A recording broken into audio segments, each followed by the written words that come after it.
and welcome to the Hawks Nest live stream show. Oh, goodness, licking some wounds tonight. Post-game discussion wrap up here regarding first loss of the season. Seahawks fall to the Detroit Lions 42-29 in a brutal game for the defense where not a lot was working. Blitzes not working, tackling not working, coverages not working, pressure not really working, and it all bore out to a tough day at the office for all those boys on that side of it. Offense did, I think, more than enough their part. They had to carry a pretty heavy burden, and the shootouts continue going into Detroit. I think this is a game where there's, at the end of the day, not as much to really turn over as other games, because this is a game coming into it where I understand people don't like excuses. And I do think that you always have to ask yourself in the moment, is it an excuse or is it an explanation? And that there is a difference between the two. And maybe I won't land on the right side of this one by your guys' metric, or maybe so. But I do go more to the explanation side than I do the excuse. I don't think the explanation is the sole reason. I think McDonald could have done some more things to help this defense out in this day. I think the blitzes were weird and wonky. I think that the coverages were a little weird and wonky. But that notwithstanding, I think you lose 5/7. It's a front seven. You lose 5/7. 5/7. You're starting front seven.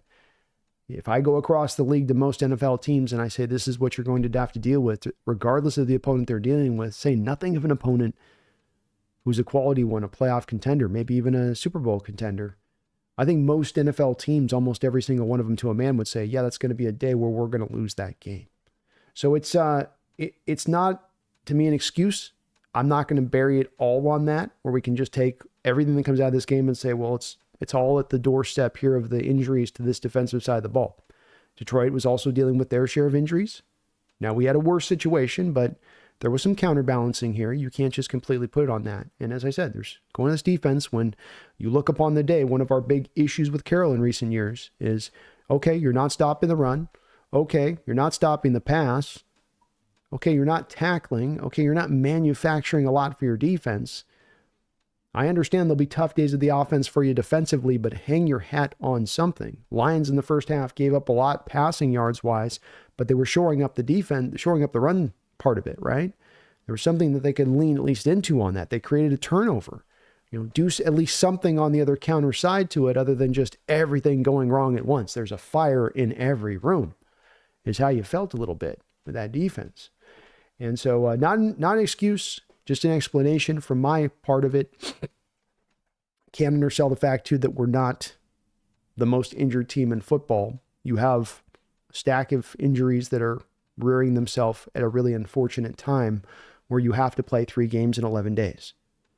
Last year, it was horrendous playing 3 games in 15 days.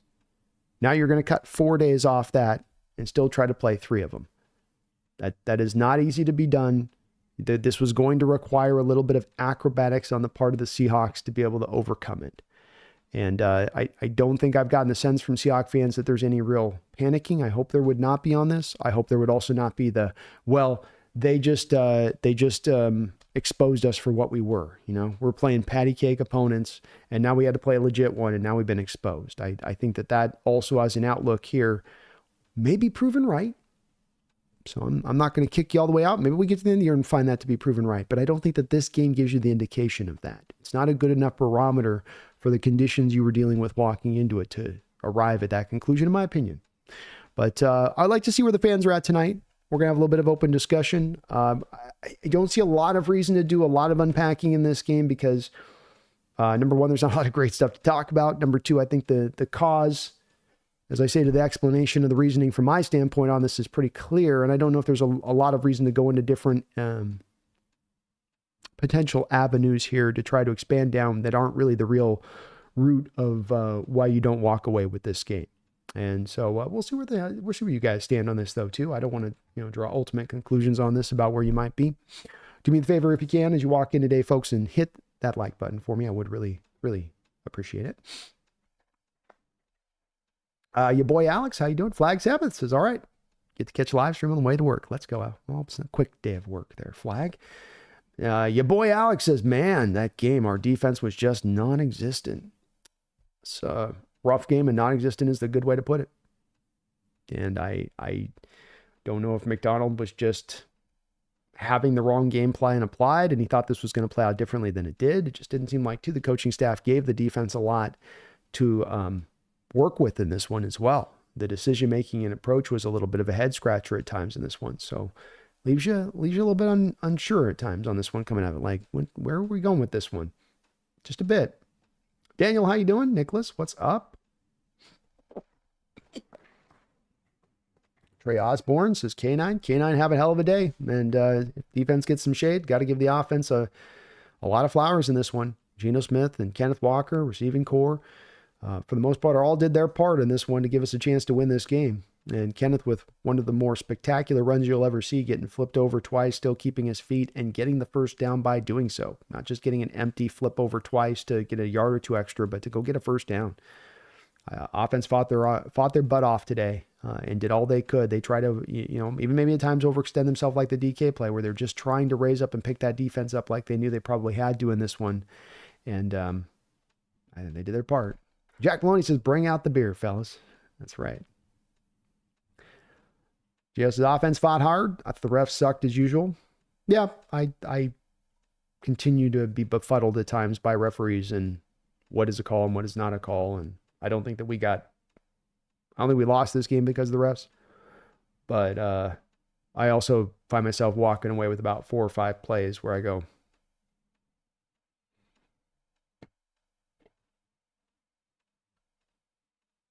360 bets with the defense battered up. That's a good game. No injuries on defense. We win this game easy. I certainly think that we have somebody was making the argument over there. I was on the Bleacher Report doing a breakdown over there, and somebody was mentioning about, you have two of the guys you're missing. Just add 2 of the guys back into the flow, a Mafe and a Leonard Williams. Does this game go remarkably different? Probably so. 12 North Chad. Any idea why the DK catch on the 2-point conversion was not reviewed? So it's as I'm going to understand this, that review has to come up from the play. It has to come up from the booth. A coach cannot pull the challenge flag out in those moments, if I understand it correctly. What I've heard early on is that they reviewed it and still determined it wasn't a catch. But to me, it looked like a catch. That's supposed to be knee is worth 2 feet. And that's what you got on that play. I don't get it.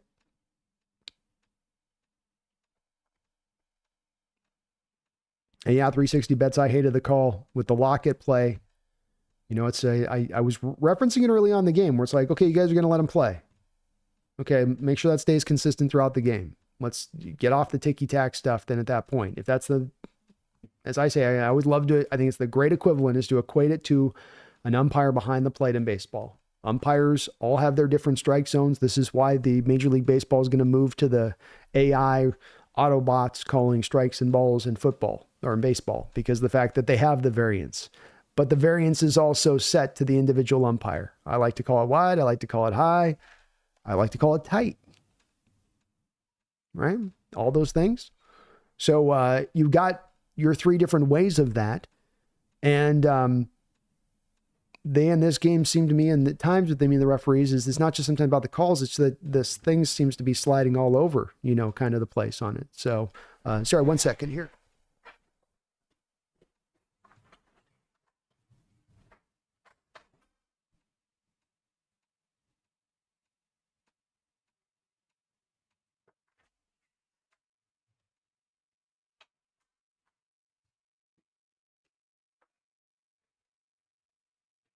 Sorry about that.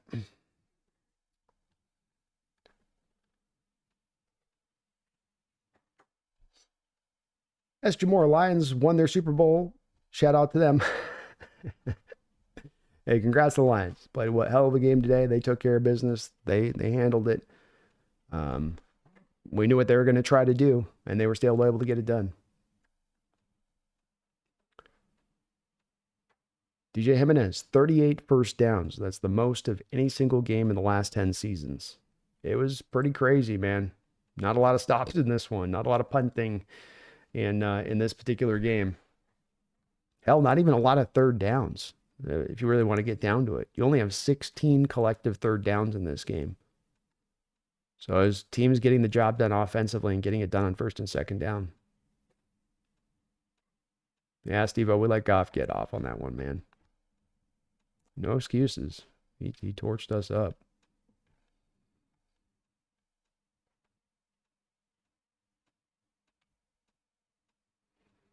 Yeah, refs are bad. I agree, Berna, 28383. I don't want to blame it. I'm not giving excuses to this because there's always those sensitive Sallies out there like, I really hate it when fans blame the refs. It's such a bad luck to take the L. Okay, shut up.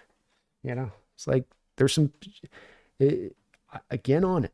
I'm not going to complain about the referees, even if they call outside the confines of the rules. Establish on the day the way you're going to call the game, and then lean into that establishment throughout the 4 quarters. It shouldn't be a sliding thing that goes back and forth on which way the breeze blows on one particular quarter. And that's the way it felt a little bit today.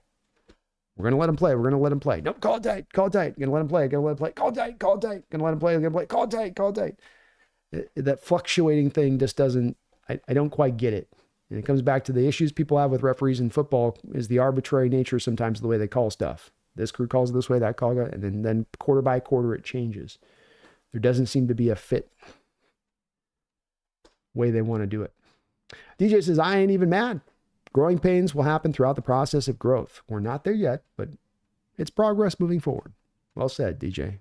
Well said, man. And that's what I hope. I love to hear the attitudes where it's at tonight. I'd love to hear that as we go forward here, that there's more positivity still coming out in this game than anything close to negativity. And the Hawks are still in very much a pole position this season to make some noise. JL says, Lions took a page out of the old Seahawks playbook. Foul every play. They can't call them all. Laughing out loud. Yeah, those corners were grabbing their ass off back there. They knew they were not able to hold up against our pass receivers, and it was grab city.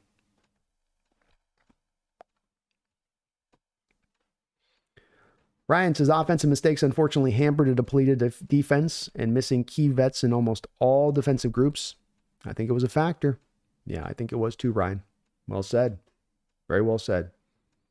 Every team's got a place you get to where it's, as I like to say, the bridge too far reference. I would love that reference. It's one injury too far.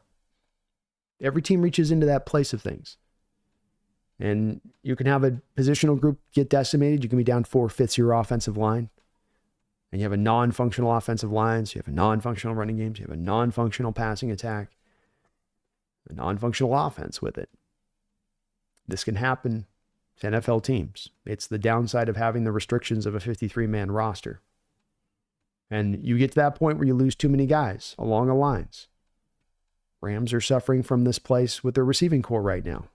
They're really relying on Puka and Cooper Kupp to be healthy this year. Haven't been, aren't. How do they lose against the Bears on the road? How does that game go down like that? How can they not muster enough offense to get it through? Because Stafford's trying to make it go with Poo-Poo Atwell as his number one target. And that ain't going to work. So it's the way of the NFL.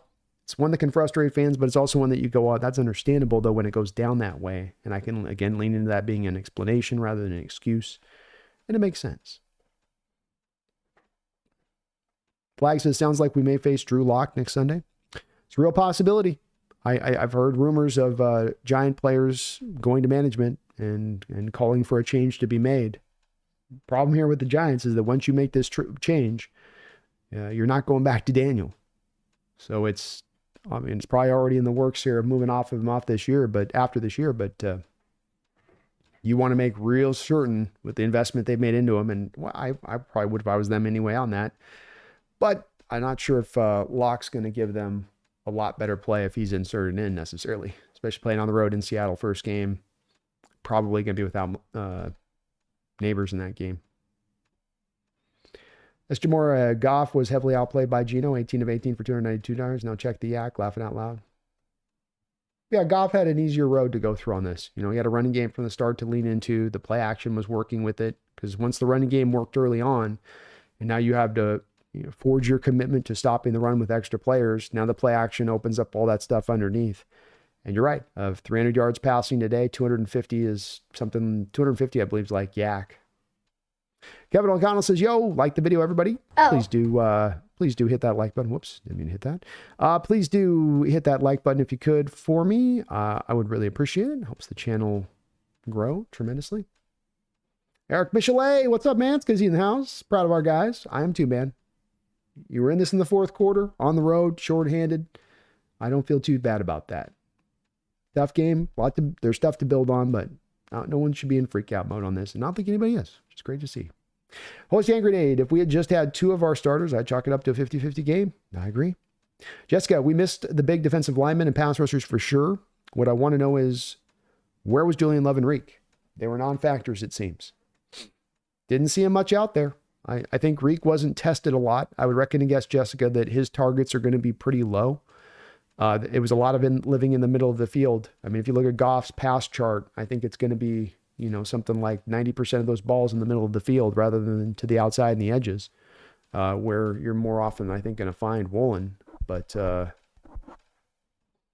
remember making a play. I do remember early on in this game, part of the run game troubles you had is you have Tim Patrick down like a tight end there, and that leaves Woolen off ball, unblocked.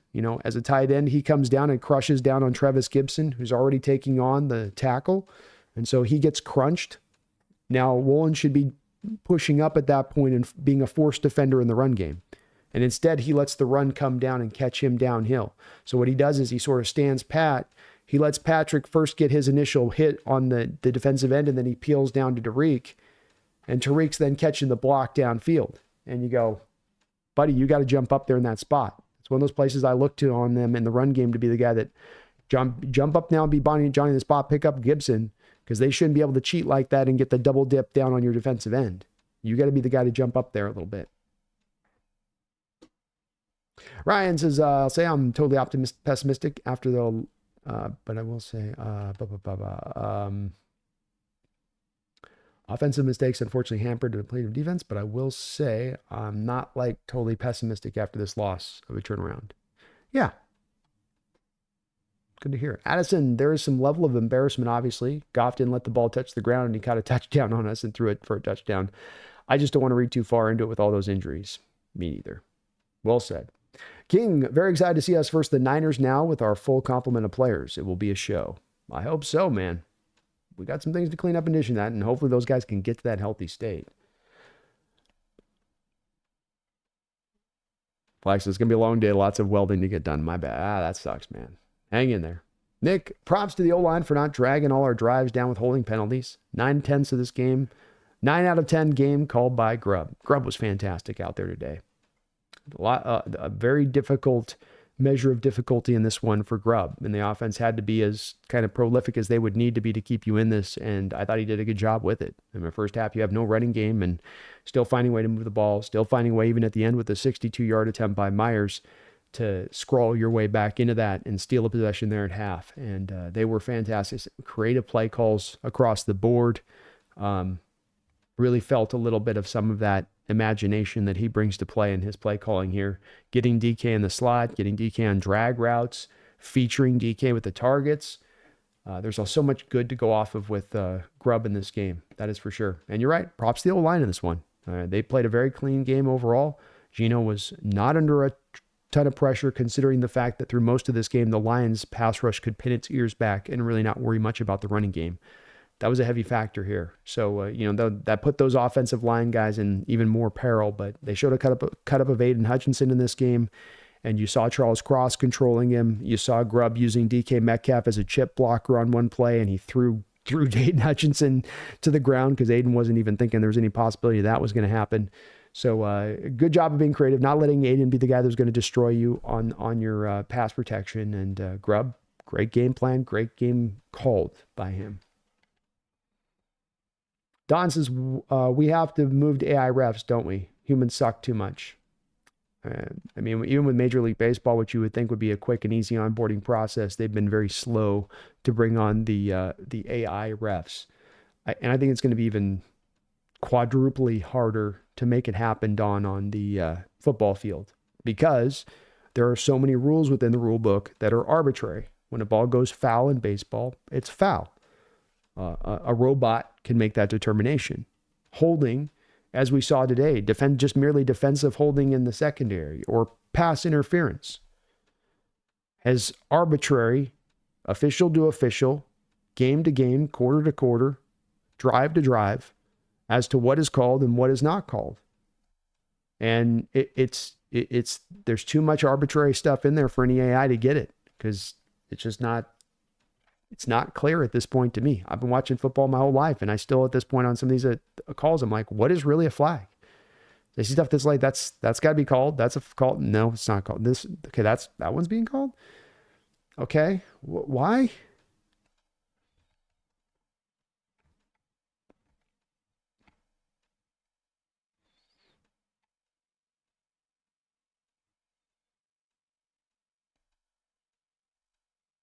Greg says, Brandon, the head ref on the broadcast said DK's 2-point conversion should have counted. It should have. He was in. Strange call in the moment there. Just a strange overall call. And I don't think that McDonald can do the challenge flag, because it's like any touchdown must be reviewed. I think it's like that's got to be reviewed. It's got to come from upstairs on the officiating upstairs. I'm not sure why it didn't.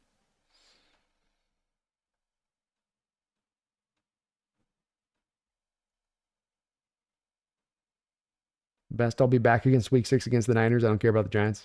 Hope we can get that win. We still got to get that dub. Can't overlook them. Ran the cup. We got in a boat race and couldn't keep up. Too many injuries. Yes, sir. JL, Gino was balling, man. Drebe. By the way, just for fun, the head ref is from Michigan. Ugh. Oh, no. Oh, no.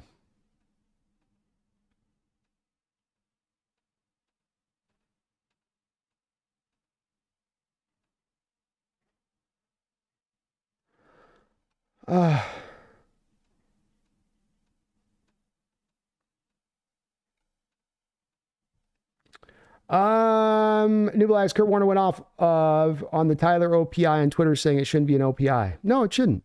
I went off the same way. It's again that what's a no, what is, what isn't, just arbitrary in the moment being called. It's a fantastic call by Grubb. It's excellent execution by the offense.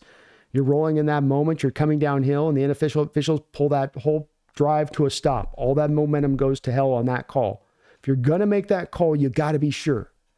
And there's too many times in the NFL, and I've seen it this season throughout many games, where there's too much of an inclination of going flag central and just going flag wild.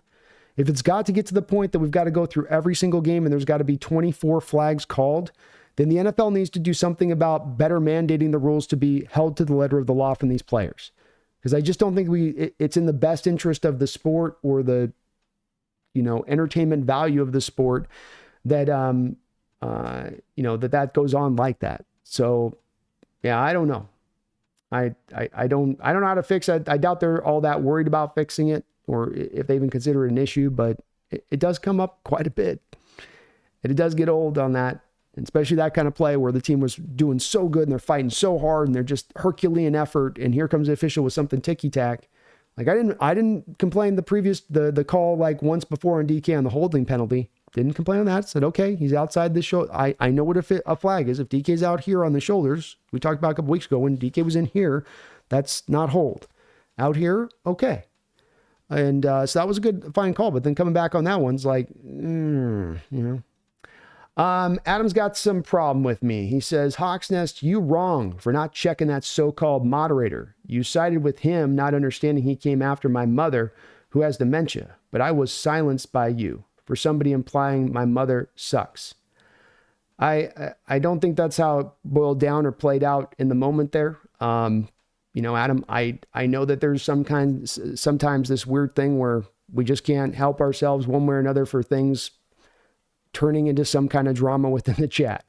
I've got to try to entertain people and then try to give play-by-play, and people are relying on me, keeping them abreast of what's going on in the action. And so if there is some stuff going on in the chat that's, some stuff as far as flip and flap going back and forth, you got to kind of understand I can only balance so many dishes and bowls at once. I can't have 5 eyes in different places on different things. I told you I don't know what's going on with it. I got a donation from him, which I responded to. When people donate to me, I respond to them. I responded to your donation. Some of this is that we've got to be grown adults and kind of settle it out amongst ourselves rather than looking for an authority figure to figure stuff out. I've instructed my mods through the time on this, Adam, in this way. which is that we have a tendency in life for people to get offended and get really mad and get on stuff. And I ask for people to be respectful in my chat all the time. I ask for the discourse to be respectful all the time. When it's game day and emotions are high and intensity, it's probably going to challenge that. Probably going to push that limit at times, isn't it? Because people are going to be at their most emotional on game days. So if you walk into a chat on game days, and even though that's a point of emphasis, and I make it a point of emphasis on a continuous basis, there's going to be times where it's not perfect. And I can't stand here and be some authoritarian figure that's got a loom over everything on it. So, I mean, I didn't side with anybody on it. I do my best to try to make sure respect and understanding is what we're trying to play with on the chat. It's not always going to be perfect with it, but people have also got to walk in with a little bit of understanding too, that I'm not a big guy on, I got offended. I know in this day and age, there's a lot of, this guy said something that made me just, I'm not that guy with it. I'm not. Somebody wants to say something, I don't care. I move on and just keep it moving. If some stranger says something, there's plenty of people come through my chat constantly saying that I could keep it moving. You know, you can choose just to not be offended and just keep it rolling. The guy doesn't affect your life. He's not a part of your life. You'll never meet him. You'll never know him. Roll with it that way. Makes it a lot more or less stressful. But I don't know what happened with the situation. And I don't really want to know. This boy. Jessica says, feels weird to say we got torched by Goff. I don't know. He's done it a couple times to us. I'm quickly getting to the point where I don't want to face Goff anymore. I can't believe I'm to that point in saying that.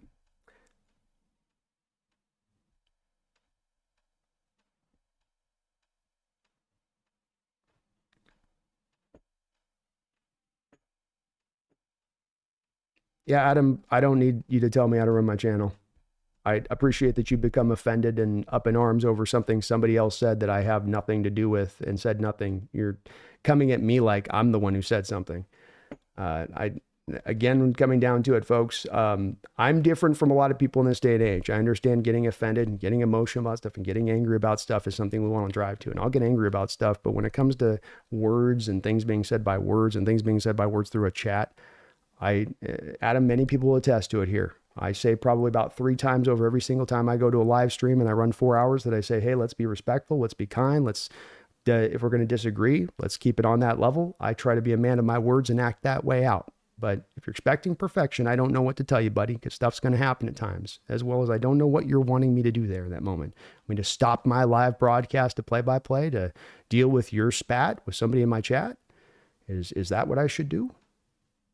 So I think that's not being very reasonable. But you made your peace felt on that, man. Addison, I'm getting really tired of DK trying to fight for an extra inch and fumbling because of it. After that fumble and deep return, it kind of felt like the game was over. He needs to learn to just go down. I think that it's a place where it's hard at times to hit on players on that way because you love the effort and the willingness to fight and do everything they can. But I think you're right that you get to a spot with that where, you know, you go, hey, this has happened a couple times to the DK. I get the fight there's to do it. I like you trying to do what you can with some yak stuff, but when you already got the first down in that moment. You got 3 guys around you. You're probably not going to beast mode this thing. Yeah, maybe just, live to see another day. On top of it's like when you're fighting like that too, there's a good chance you get a guy who grabs you around your knee and twists and rolls and yanks you in a way you don't want to have happen. Addison, I understand if Metcalf was on the 1 yard line and he's fighting for a touchdown, but that wasn't the situation. He's fighting for an inch. Yeah, no, I get it. You're right. You're totally right.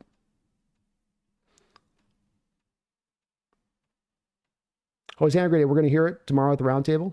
I mean, maybe. We're in first place still, and it ain't a first place tie.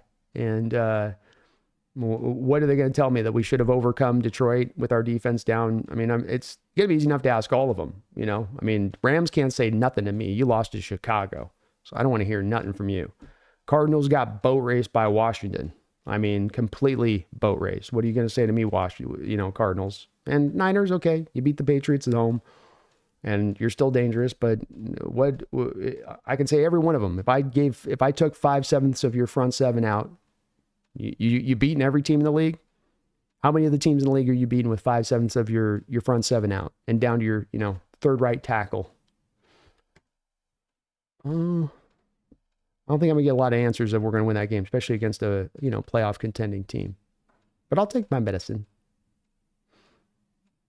I'm just saying though. Easy says McDonald's pissed. Wouldn't want to be on that plane in the meeting tomorrow morning. No, I wouldn't either. Want some butts.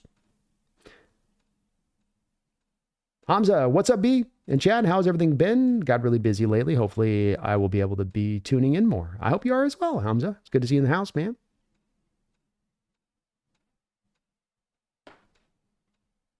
Yeah, Adam. So then you come in with nice, respectful tones. I wonder why War Chief went at you.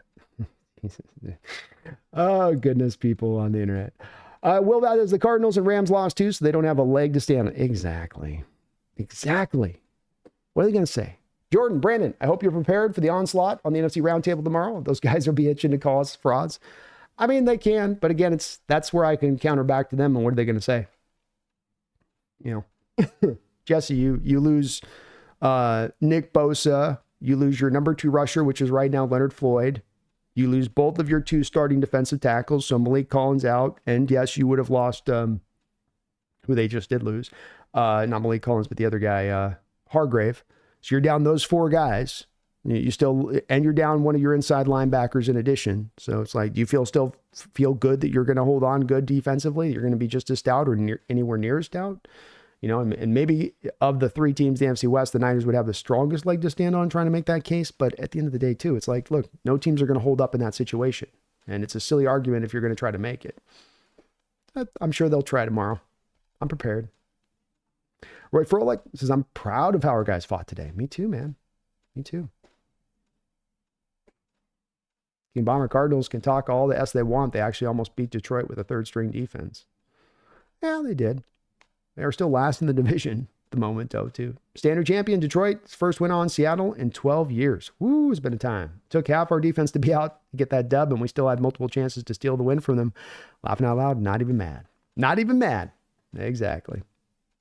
Jessica says, already knew we were not going 17-0, and this was a good Lions team, so I can live with this. It wasn't a blowout, and they fought hard. I love your guys' attitude tonight. I really love where you guys are coming from. I'm completely in the same place and same camp as you.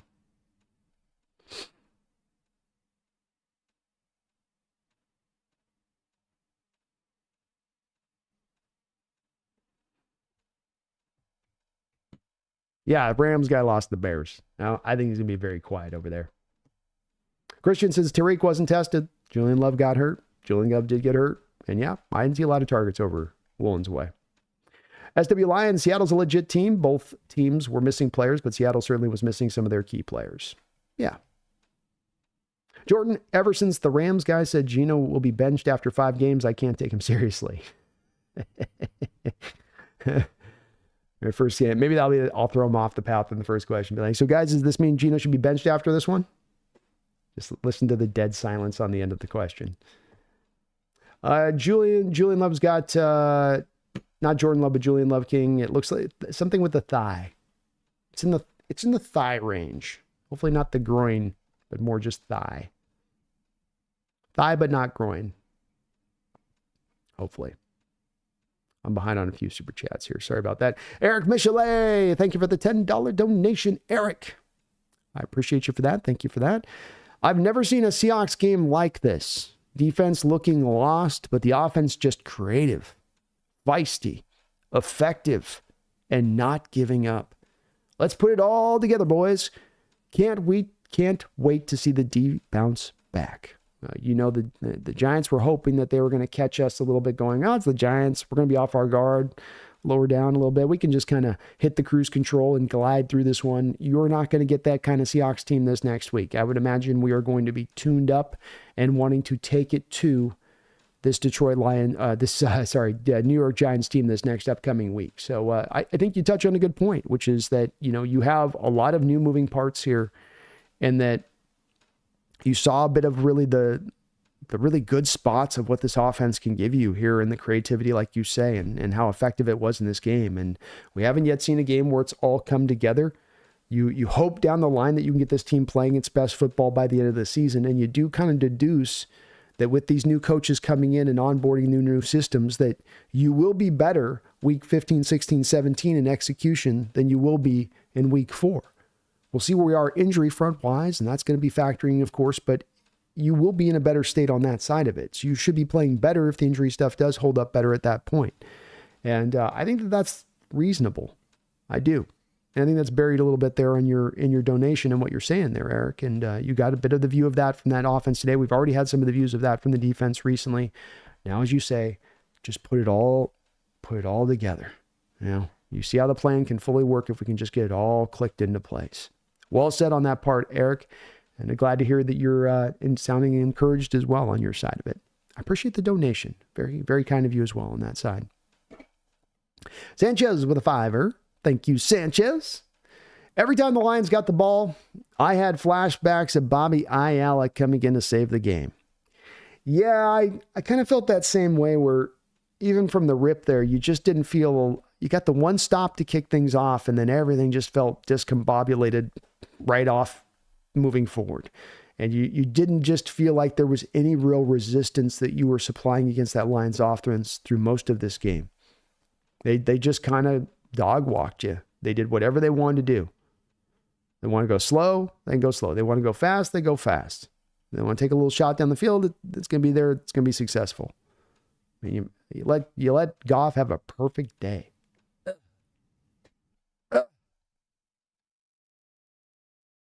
Brutal. I like the comp. Though, Sanchez. I felt the same way.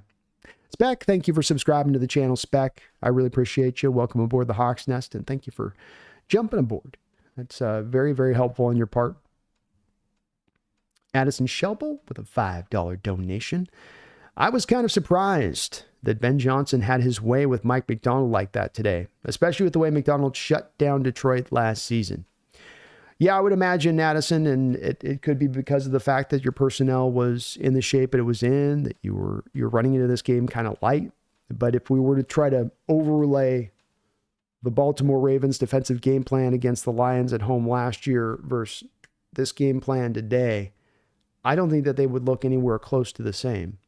And I'm not really sure. I usually can see even with a game plan from a coach as to what they were trying to attempt to do. In this game, I'm not really sure what it was Macdonald was trying to attempt to do against this Lions offense. I didn't see him purposely take anything away, and you still had the expense and the cost of giving up everything across the board as well, in addition to that. So a very much a head-scratcher day a little bit from a strategical standpoint and Macdonald. But Ben Johnson got the better of him today. There's no two ways about it. Efficient, explosive, effective from the first through the fourth quarter. You never like to see these kind of days, even if you are undermanned like we were like that. Yeah, well said, Addison. I agree. Lion says, I wonder how much money you could have been made betting that the Packers would be 2-0 with Malik Willis and 0-2 with Jordan Love. Probably quite a bit, especially the Malik Willis side of that bet. King Bomber, you replaced him with an undersized combine Keen Braden Fisk, and you think your defense is going to be better?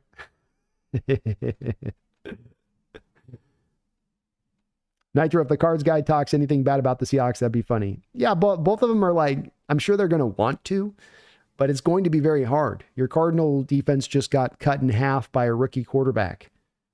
Hey, Kyler Murray struggled with, the same weight that Geno Smith just had put on his back in this game, but excelled. Kyler Murray had that weight put upon him in the Washington game, and he failed. So how is Geno not a better quarterback than Kyler again? Our Lions defense, even as they were, is still a better defense than what the Washington Commandos are trotting out there.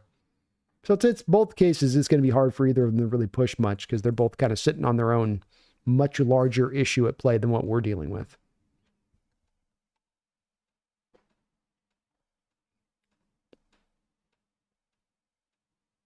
New Blacks, funny thing is, Lions only wins or OT against the Rams. Cardinals and Seahawks team that had 6 defensive starters out by the end of the game. It's true.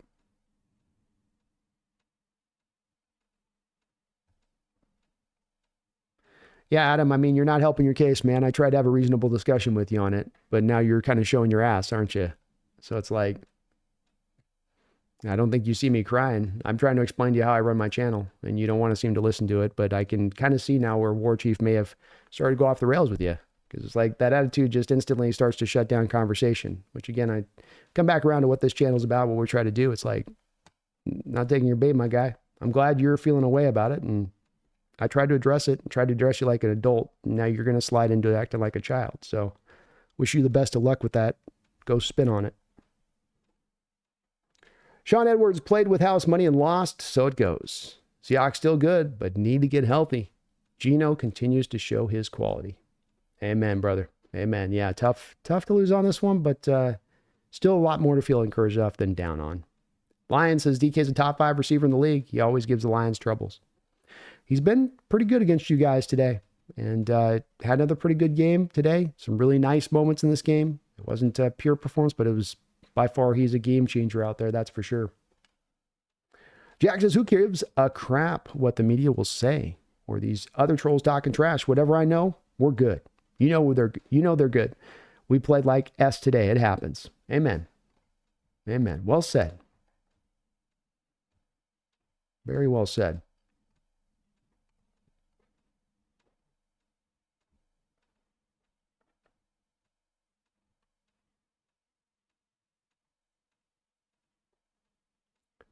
Trey Osborne, the safety call was an amazing play by the defense, and props to the refs for taking their time on that play. Amen. Yeah, I'm glad that they went back and looked and made sure on that one, because it did look it that way to me. Jared got like a cheap little extended deal there at the end on it, but kind of cool. Robin L says, yeah, those refs were terrible. Yeah, they were rough. They were a little rough. Nitro, I kind of see why they should have lost the Patriots, but Broncos we handled when we scored in garbage time.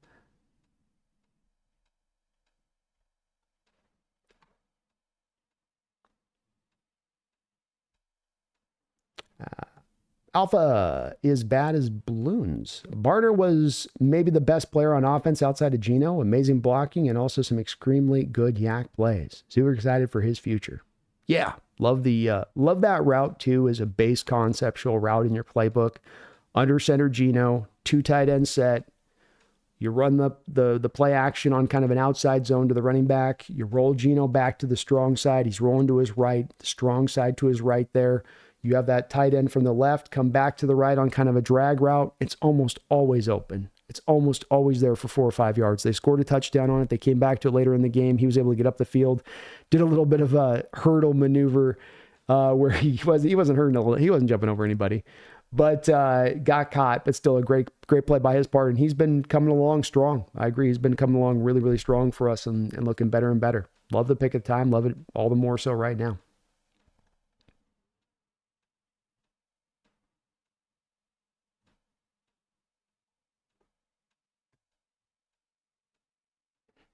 Elena says NFL needs to have Detroit come here next year. We've gone to theirs 3 years in a row, Elena.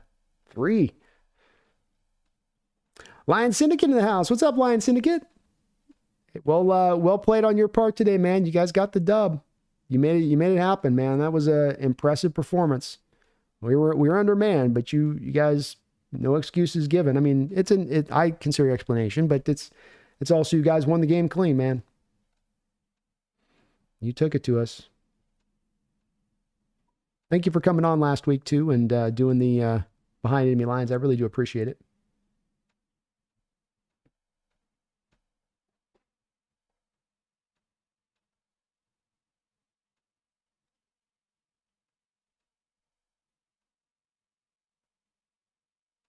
Best of luck to you guys this year, Lions. That was a great game. Hope you guys came out of it pretty good, healthy, and you got a hell of a team, man. Definitely going to be making noise when we get into that January, February timeline.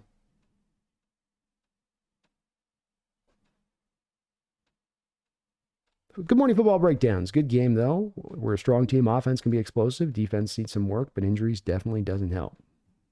Yeah, well said. Brandon Janis is 18 attempts. I don't feel like we got torched by Goff. Good for him, but that doesn't seem like a quarterback going bananas in a defense. Good comeback game for Ben Johnson. Yeah, I mean, it's hard. I guess it kind of depends on what the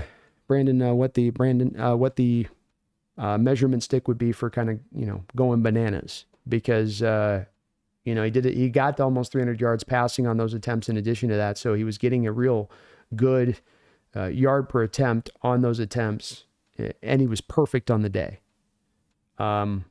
He maybe didn't slaughter you wholly, but some of that also came from the fact that they had such quick drives, and then they got the ball back over to our offense. And our offense, while good today, had more of kind of the longer drives. And you ended up with almost 516 yards of total offense. And that just kind of pushed you into that, area of things. So I think that really is where that, is it going to be? I don't know.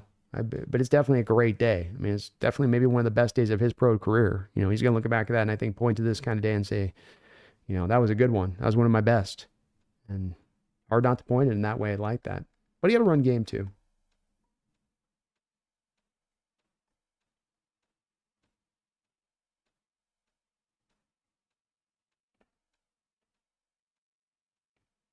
Greg Kemp is outside of the fumble. What blunders did DK have?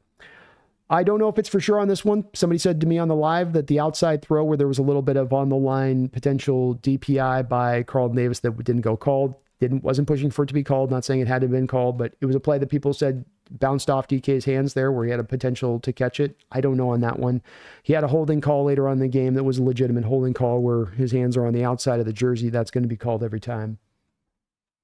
Donnie says, give credit where credit's due. Kudos to the Lions on their victory at home over our Seahawks. Absolutely.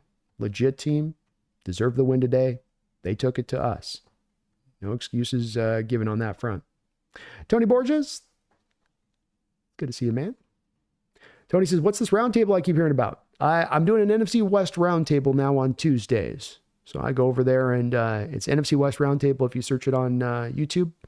And I'm on there at 6 o'clock on every Tuesday. Be over there tomorrow. Hawks Nest got room. Oh, I'm on Lionskins Syndicate.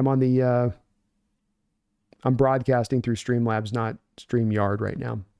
I'd combo with you right now if I could, but I'm on the OBS side right now. Tim Sumi, I wish I would. If I know if you were on, I would have set it up on StreamYard. I don't know if you'd be available this late here. Tim, I love going for 2, but then not going for 2 after missing it made no sense. You want to know if you made it or not for future decisions. No reason to kick the can down the road and XP instead. Yeah, the going for 2 was a little odd. I did think he was in, but it was a bit of a head scratcher decision at the time too. Playlist Trav says, did we play any man coverage? It seemed like we played a lot of zone. Do we do any simulated pressures? Defense seemed vanilla. Goff tore us apart.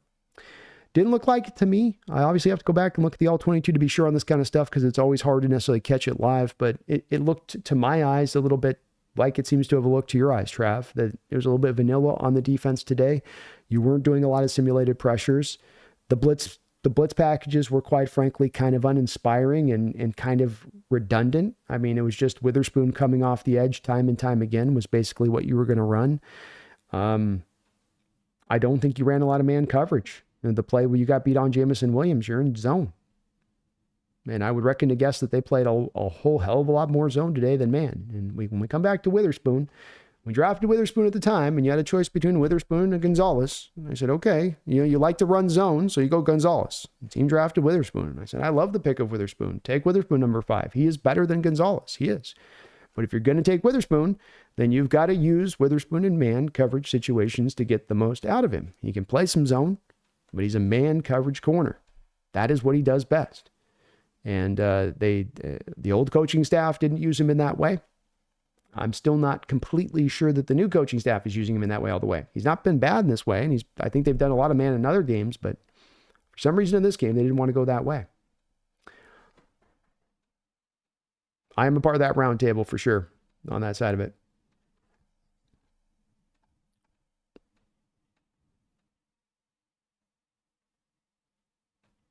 Haley says the zone depressing. The zone defense is depressing. We don't have soft zone corners. Why do we do that to ourselves? I don't know. I don't get it. I understood why McDonald did a little bit more of the zone stuff at McDonald, but there's always man coverage concepts baked within this defense. And he did that with Baltimore because he didn't have the man coverage guys on the outside that could hold up over there. And like you're saying, Haley, you've got Trey Brown, man coverage guy. Woolen, man coverage guy. Witherspoon, man coverage guy. That's what these guys can do. That's what they do well. Lean into that. SL Hazard, after watching this game, I'm 100% confident if our off defense was healthy, the Lions would take an L. I like that. I like that.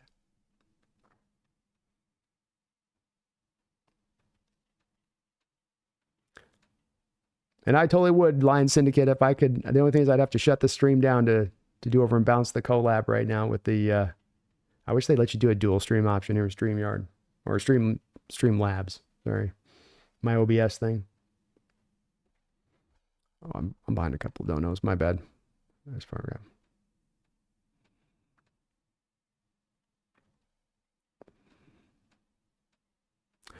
Jeffrey Thistle, thank you for the $2 donation. Geno Smith and Jordan Love, passing leaders, week 4 in losses. You're buying in games, you're throwing a little bit more. You're going to probably put up some more yards. Certainly Geno got to bake a little bit of some stat Padford yards in there today, a little bit. Just a little bit. Now, he threw for a lot of yards before the game got out of hand there at the end, too. But and he's legitimately leading the league in passing yardage. He ain't doing that on empty, playing from behind games at 3-1. But Love the same way, coming back from the Vikings on that one there, Jeffrey. So understandable why they were capable passers that if the game's on their arm, they can throw you back into it. It's part of what makes them such good quarterbacks. And those kind of QBs are, I think, more fewer and far between than the norm on that side of it. Chase Stern, thank you for the $5 donation. I appreciate you for that, Chase. Geno had almost a perfect day.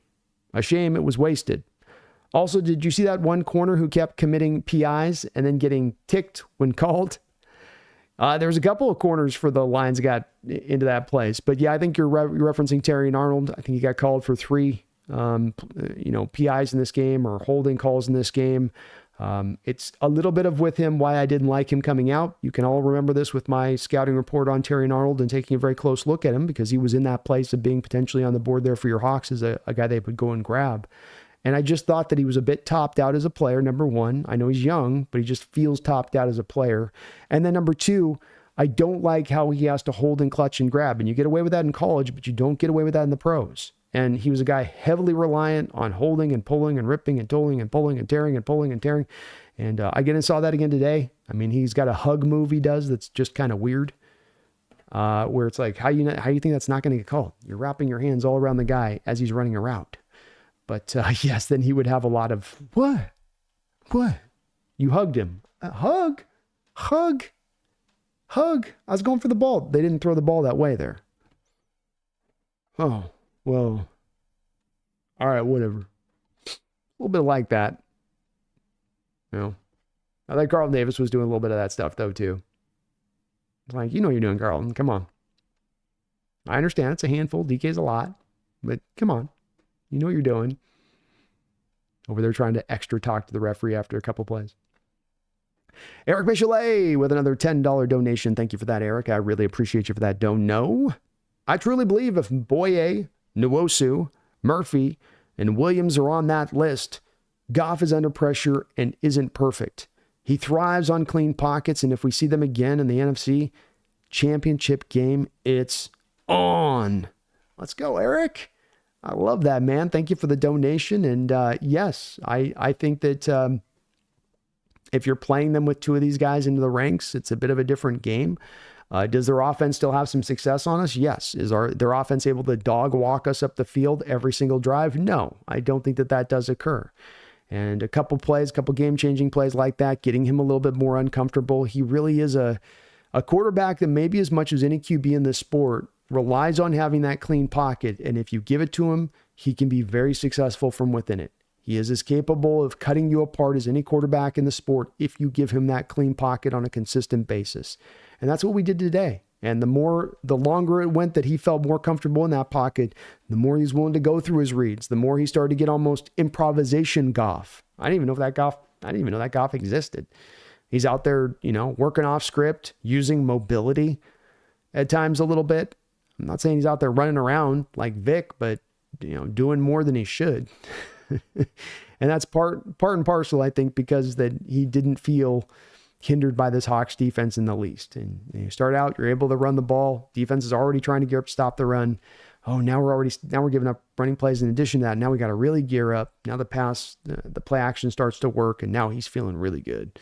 Now he's got some easy throws out there from Johnson to hit, and now he's rolling. Now he's able to hit some of the tougher throws within that, or the tougher decision-making moments within that. Because he made some good plays and decisions with that too. It's not just Goff having everything easy for him, but I think very much what we saw happen here in this game with them when it came to pass the ball, Eric. You let him get rolling, you let him give him that vibe, and you really couldn't knock him off of it once he was in it. But I do think you're right. We're in different territory if we get a couple of these guys back in the ranks, play this game again down the road. I think it would be a little bit of a different outcome. So I think I made a big difference not having a couple of those guys in there. Just one too many of a loss as far as the injury front goes with that stuff. Thank you though, Eric. I appreciate that $10 dono, man. Very, very kind of you. And you're double dip dono today. Sorry. Christian, thank you for the $5 donation. I appreciate you for that, Christian. I think that if they cross paths in the playoffs, a healthy good versus a healthy good, Hawks win it. It's always cliche to say next man up, but they are starters for a reason. It's very true. It's very true. And it's one thing when you have a positional group like a defensive line down one guy. You go, well, we got three other guys that are our starters in there. You go, okay, well, you're down two. Well, we got our other two guys that are in there. Well, now you're down another one. Okay, well, we got our one other guy. He's down two. Oh, you're down all four of your frontline guys. If that's not a positional group being decimated by injury, I kind of don't know what is. And on top of that, you're down one of your starting inside linebackers. Or you're having to start a rookie in addition to behind those guys at the inside linebacker position because you're down one of your other starters. And it does get to a place, all NFL fans can agree, and I know Lions fans would probably push back on me on this one a little bit, where they go, well, what about Branch? What about Ragnow? What about Davenport? You know, we got to lean McNeil fighting through injury with what he's doing up front. I mean, we could have leaned on that excuse, but, you know, we found a way. And okay, to a degree. But I'm a believer that there's a solid argument when it reaches to this state of it where you go, okay, yeah, defense is going to be kind of holding on because you can only stack a team up so strong. NFL rosters are not built to be 50, 70 men deep. You have 53 guys you can put on your roster, and you're struggling to always get the competent depth in there, in large part because the roster is so restricted by the number of guys you can have on it. And that's every team's dealing with it. We're dealing with the kind of the worst of it.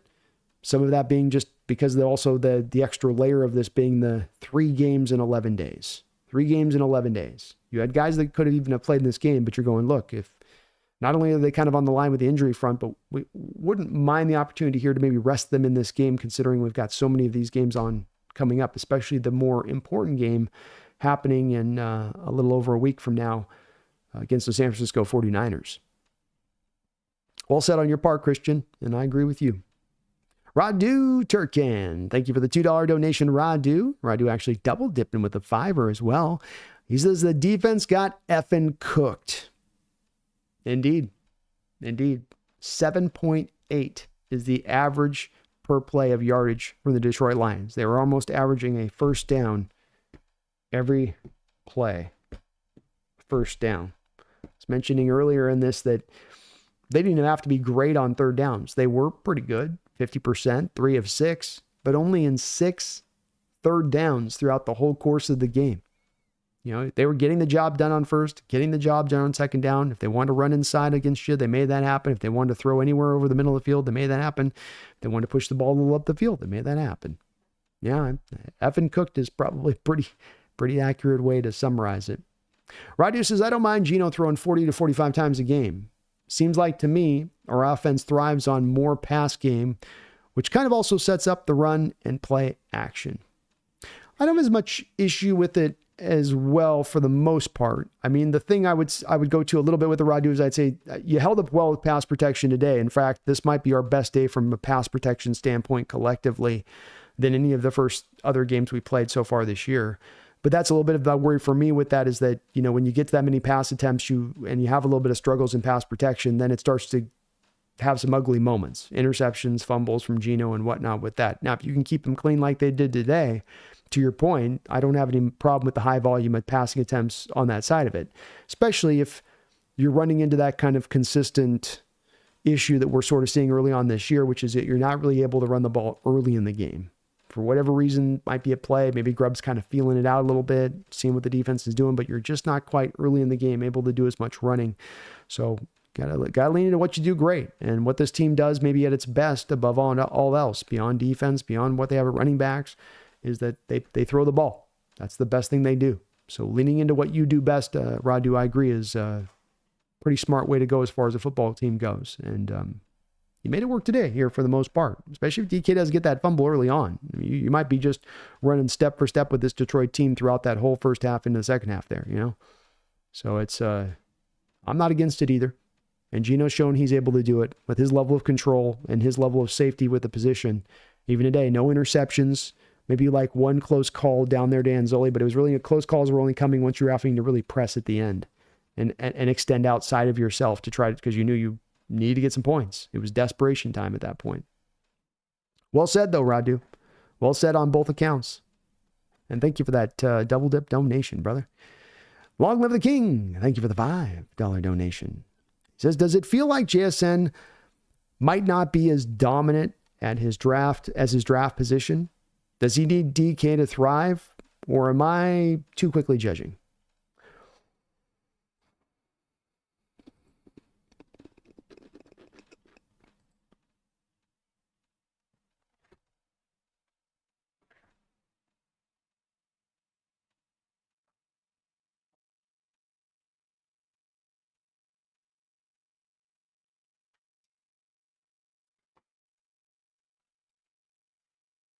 It's a good question. That's why I'm thinking about this one a little bit. Long live. Right now, Jackson Smith-Njigba is on pace for 106 receptions, but only 961 yards. So I think people would say it's not the receptions in this case, or you'd probably say it's not really the receptions in this case with Jackson. It's more of that you're not getting that yardage out of him. It's a lot of very short, catches. I have a hard time quite getting to the line. I think it's fair to say that he's probably not going to dominate at his position, that he's going to be a high-level slot in this game. But I don't know if we've seen enough indicator from him that he's a difference maker as a separator from that slot. I think that's a fair kind of critique to make at this point a little bit. And it's not to knock on him, because I'd say he's not going to be a very good player in this league or a very good slot in this league. But yeah, can he be dominant as a first-round drafted wide receiver? As a guy that's drafted 5-6 spots off of a guy from like where we saw Justin Jefferson taken? No, he's not going to be in that realm of what you got from a Justin Jefferson. He's not in that, level of as far as his talent is concerned on it. But does he have more to show? Is he having a very good competent season so far and still on the road to giving Seahawks good value for that selection nonetheless? Because you are picking him at 20 there. You're not taking a top 5 pick there. He's 20 in the first round. We're out of the tier 1 range of the first round at that point. Once you're past the first 12 picks, you're firmly into tier 2 of the prospects. So I don't think you're judging too quickly. I also think the expectation on this one's got to be with a guy picked there that, he doesn't necessarily have to be a dominant player for that pick to be successful. But he's on pace for having his best year, for improving upon what he did last year. That would 100 catches, 900 yards, that'd be 300 yards more than last year. And if you can keep building up, I think what we're looking for is to get in that 100 catch place, but be at like 1,200-1,300 yards receiving. And that's the place where I'm a little bit in question. I don't know if he'll hit to that mark of things, but he can be a 1,000-yard guy every year, 90 catches, great slot. That still provides fine value to the team. Thank you, King. Roy Frolic, thank you for the $5 donation. He says, Kenneth Walker, K9 is amazing. K9 is fantastic. He is a difference maker. I've said I think he's a top 5 running back in the sport. I think he showed you again why tonight. Things don't have to be blocked up perfectly. He can make it happen. That touchdown run where he bounced off the back of penetration, where literally a defensive lineman's throwing an offensive lineman into him, and he just sort of bounces off like bumper cars and reverses field and gets over to the other. He's starting from the very far. It's a pitch play out, to the left, and he's coming all the way back to the right where he ends up taking it. Had a ton of great runs today, getting flipped over twice, keeping his feet and still getting up the football field. He is a difference maker. And when this offense has all its guys healthy, and if the line can come together and improve, this is one of the best, if not the best offenses in all of football. It can be that. And he's just part of the reason why he showed that tonight on that. I agree, Royal. He's amazing. That flip over play, that broken tackle twice. I've never seen that in my life. A player get flipped twice on the play and keep his footing. It's hard enough on the first flip to keep your footing, to get flipped over again and still keep your feet. Like, wow. Amazing is the right word to use with K9. Great play all the way through this game. Jordan, thank you for the $5 donation. I appreciate you for that, Jordan. He says, even with DK's mistakes tonight, we lose by 20 to 30 without him. Absolutely. This will not be a game to nitpick on DK with, or to wag a finger at with DK, in my opinion. There are those people that are, unhappy with DK for this kind of game with it, where they look at none of the 100 yards receiving and they'll look at the holding call, or they'll look at a drop back, and they'll look at, and it's, to me, it's again coming back to, you looking for perfect, you're never going to find it. You're looking for a dynamic, game-changing wide receiver that's a true number one, that's a problem for defenses that they have to account for. You got it right here in-house. And DK is part of both the short-term and the long-term here. I'm expecting he's going to be signed to a contract extension, so those people can continue to kind of moan about what they see from him, but I don't think it's changing anytime soon, nor do I want to see it. So I think he's a fantastic player, and he showed that again here today. Not only the 100 yards receiving, but also some additional, as he gets additional penalty yardages and what he draws from PIs, because you can knock him for his holding calls, but then he gets the PIs on the other side of it to offset it too, doesn't he?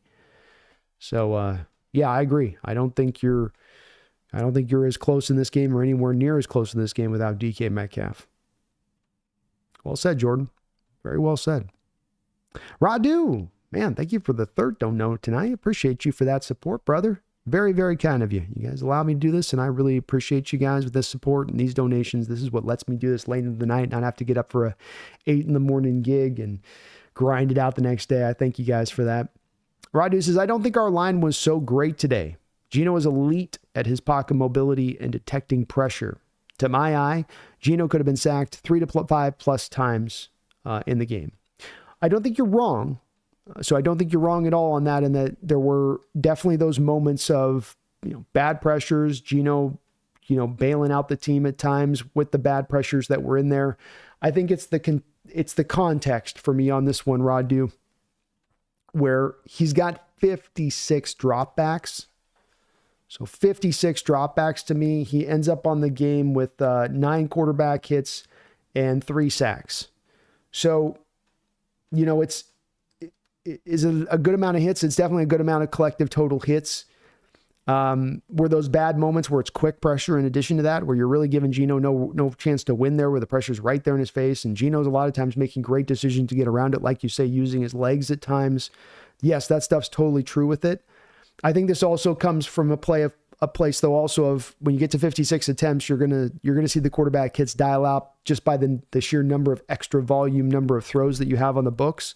But then there's the extra factor to this, where through 2.5 quarters, you're behind in this football game trying to catch up, probably going to pass from that standpoint. The defense can probably rely upon that. Your run game is not allowing you to counterbalance much through the early part of this game. So now the defense is even further instructed that you're likely to be passing all that much more. And now what that allows the defense to do is pin their ears back.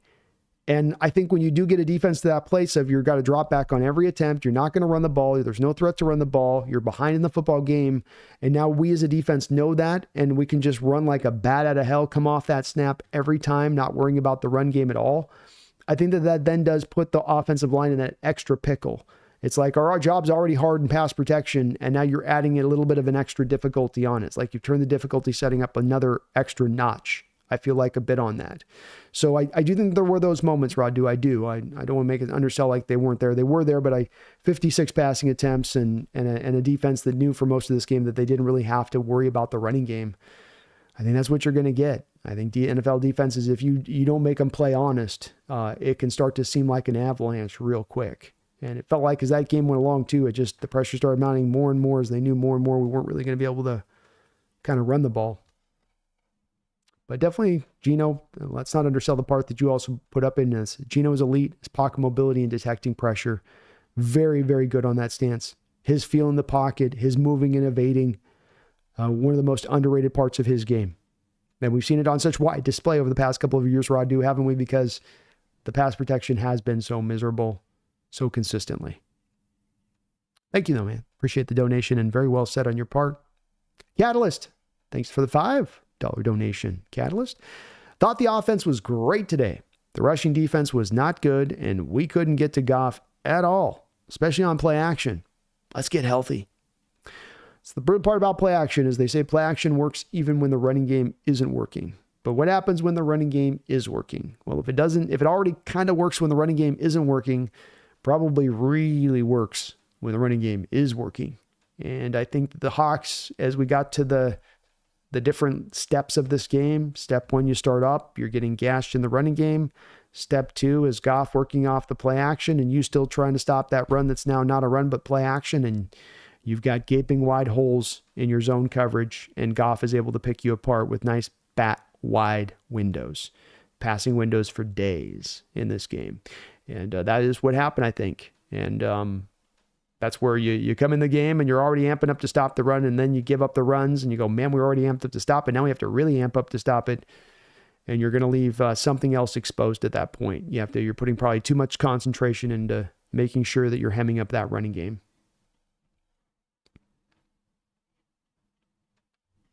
Great point on that side of a Catalyst. And yes, let's get healthy. Let's hope that maybe by playing at the conservative nature coming into this game with the guys you did means that Uchenna gets to come back a little bit more closer to being at almost 100%, or the same being with Aboye Mafe. I think with Leonard Williams, he's going to be dealing with those ribs for probably a couple weeks, and it's more of a pain tolerance thing for him.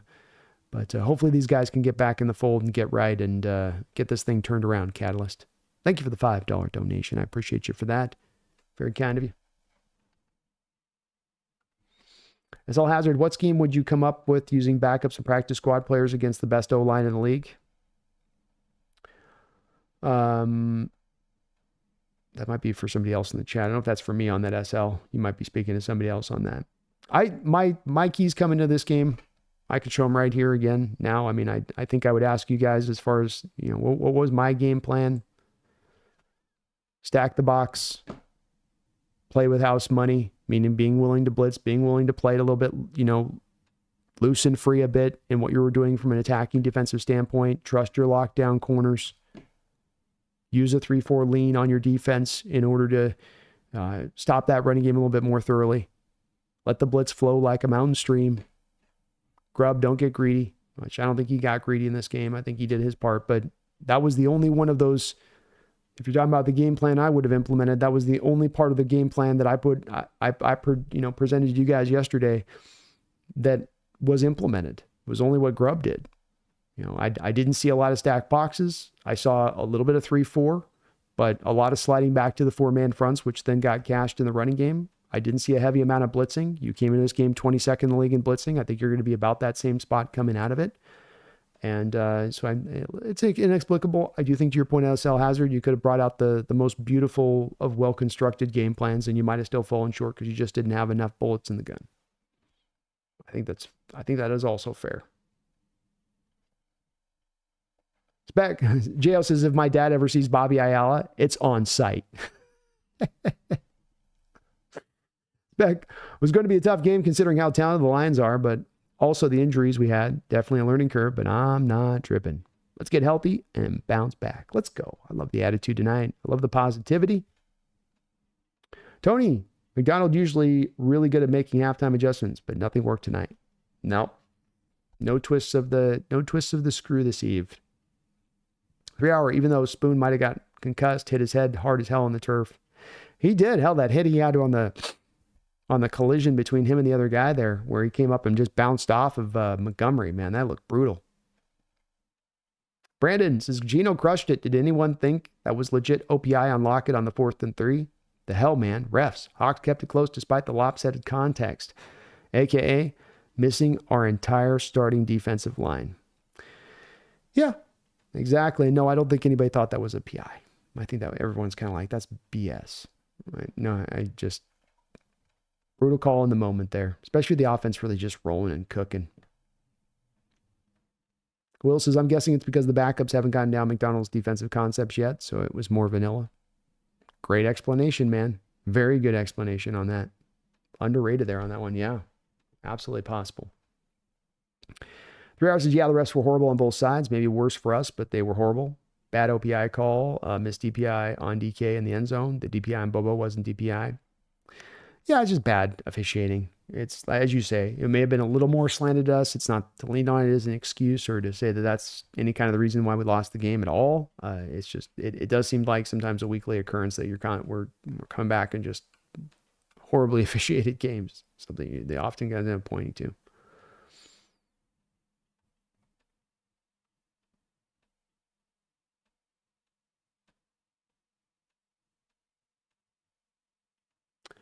Jeffrey says, I'd rather entertain more DK trade talk than that guy's feelings any longer. Amen, Jeffrey. Amen. Michael Cam, heck of a game. We were down 5 starters. Mafe, Nwosu, Williams, Murphy, and Love. The refs don't call OPI and Lockett. We'd have made it 35-35 since it was 35-27 at that point. Refs screwed us. I definitely think you go down and score there if you get that first down. That offense, the way it's rolling right there. Yeah. Agreed.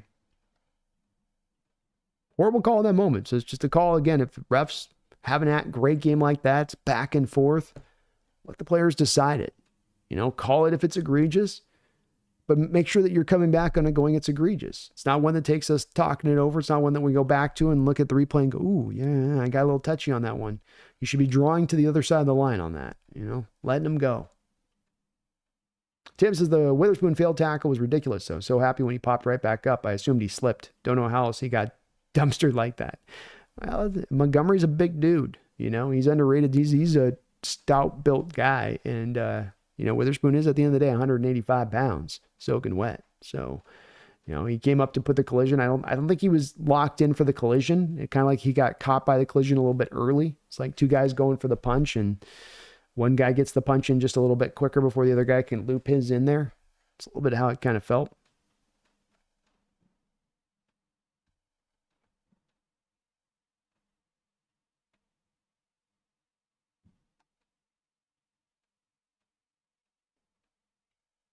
In Bombers also seems like Seahawks fans took over the round table. You guys blew. We got to give. I know it's a tough night now for Hawk fans, but one place you guys got to get some props is I went into that round table 2 weeks ago, and you've got the guys blown away over there. I mean, like, you guys have blown people away over there because they've got like an NFC East round table that's been going on for a long period of time. That's got a whole core of fans that have been watching it on that's been around forever. This whole NFC West thing's a new thing, and we outpaced the hell out of them last week. We'll probably do more of the same this week. And there was a huge uptick when I came over there, not because I'm so great, but because my people came with me. You guys traveled. We travel well. We take over stadiums, as they say. And we have here, but it's so impressive to see you guys bouncing over there. And it's just so cool to hear everybody kind of, revel at what they're seeing on some of the numbers from the first couple of episodes from it. I love doing it on top of it, but it's really great to see. And I really thank you guys for going over there like that. It's really cool of you guys to do so. As well as to everybody that went on the Bleacher Report, checked out my post game over there. We had a lot of folks on today on that as well. Thank you guys for doing that. It helps me out considerably, both for an exposure, and I want to keep those gigs going in the future.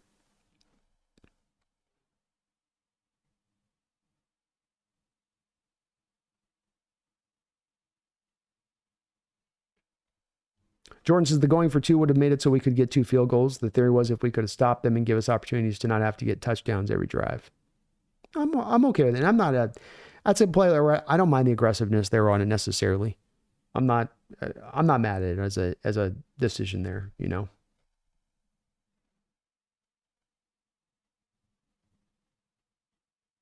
JS says one of the defensive players said communication was a problem today, probably because of the backups and the noise, I imagine.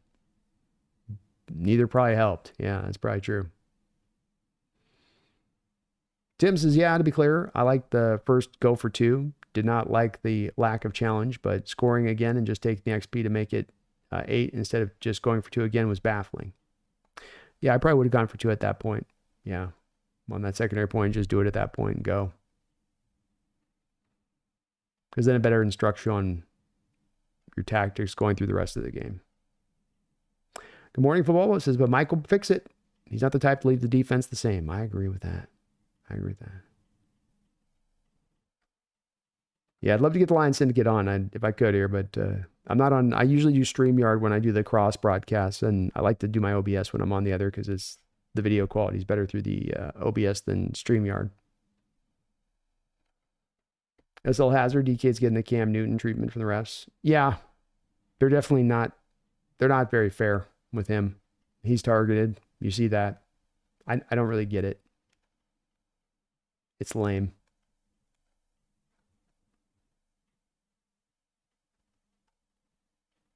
It's lame sauce. Radu, thank you for the $2 donation. Gibson is some dog S. Talk about more mistakes. Travis Gibson. Yeah, Gibson didn't have a very good game for you filling in out there. That's for sure. And a guy I know John liked quite a bit. He's been looking to bring that guy in for a while. And not sure he had much impact in this game. I don't think he's going to be well graded in this game. I don't think many defensive players in this game are going to come out well on the other end of it. I think everyone's going to have some pretty brutal grades. But, Gibson within that. Gibson within that. You feel bad on the Philly special play he got hit on, where it's like he's the guy that's technically responsible for Goff, but he's fighting his butt off just trying to have a factor there in the run game. Just a wonderful call by Ben Johnson in that moment. But I agree, Radu, I didn't see anything from Travis today. Catalyst, thank you for the $5 donation. Catalyst, appreciate you for the double dip donation. I feel like we could have masked our defensive line injuries by increasing our blitz rate and allowing Woolen, Spoon, and Brown to play man coverage. Soft zone? No. So as I was shown, same thing from where I was operating from with the game plan walking into this game. Same thing as I showed here, stack the box. When you run a stack box, run man coverage on the outside. You have 3 guys that can run that man coverage, trust that they can get it done. Play with house money. Nobody thinks we're coming into this game with a win. If you came into this game and you were ultra hyper aggressive, Catalyst, no one's going to get mad at you for that. They're going to say, well, they were trying to overcome their lack of defensive personnel. They had to do something. Trust your lockdown corners. Last year we saw Tariq Woolen, Devin Witherspoon, 2 of the best man coverage corners in the NFL. Did they spend half the time in man coverage last year? No. Did they spend 40% of the time in man coverage? No. 30, no. Very tiny little bit of time they actually spent in man coverage because you want to play zone. Trey Brown, best press coverage corner rated by PFF. What do you do off press coverage? You run man-based concepts.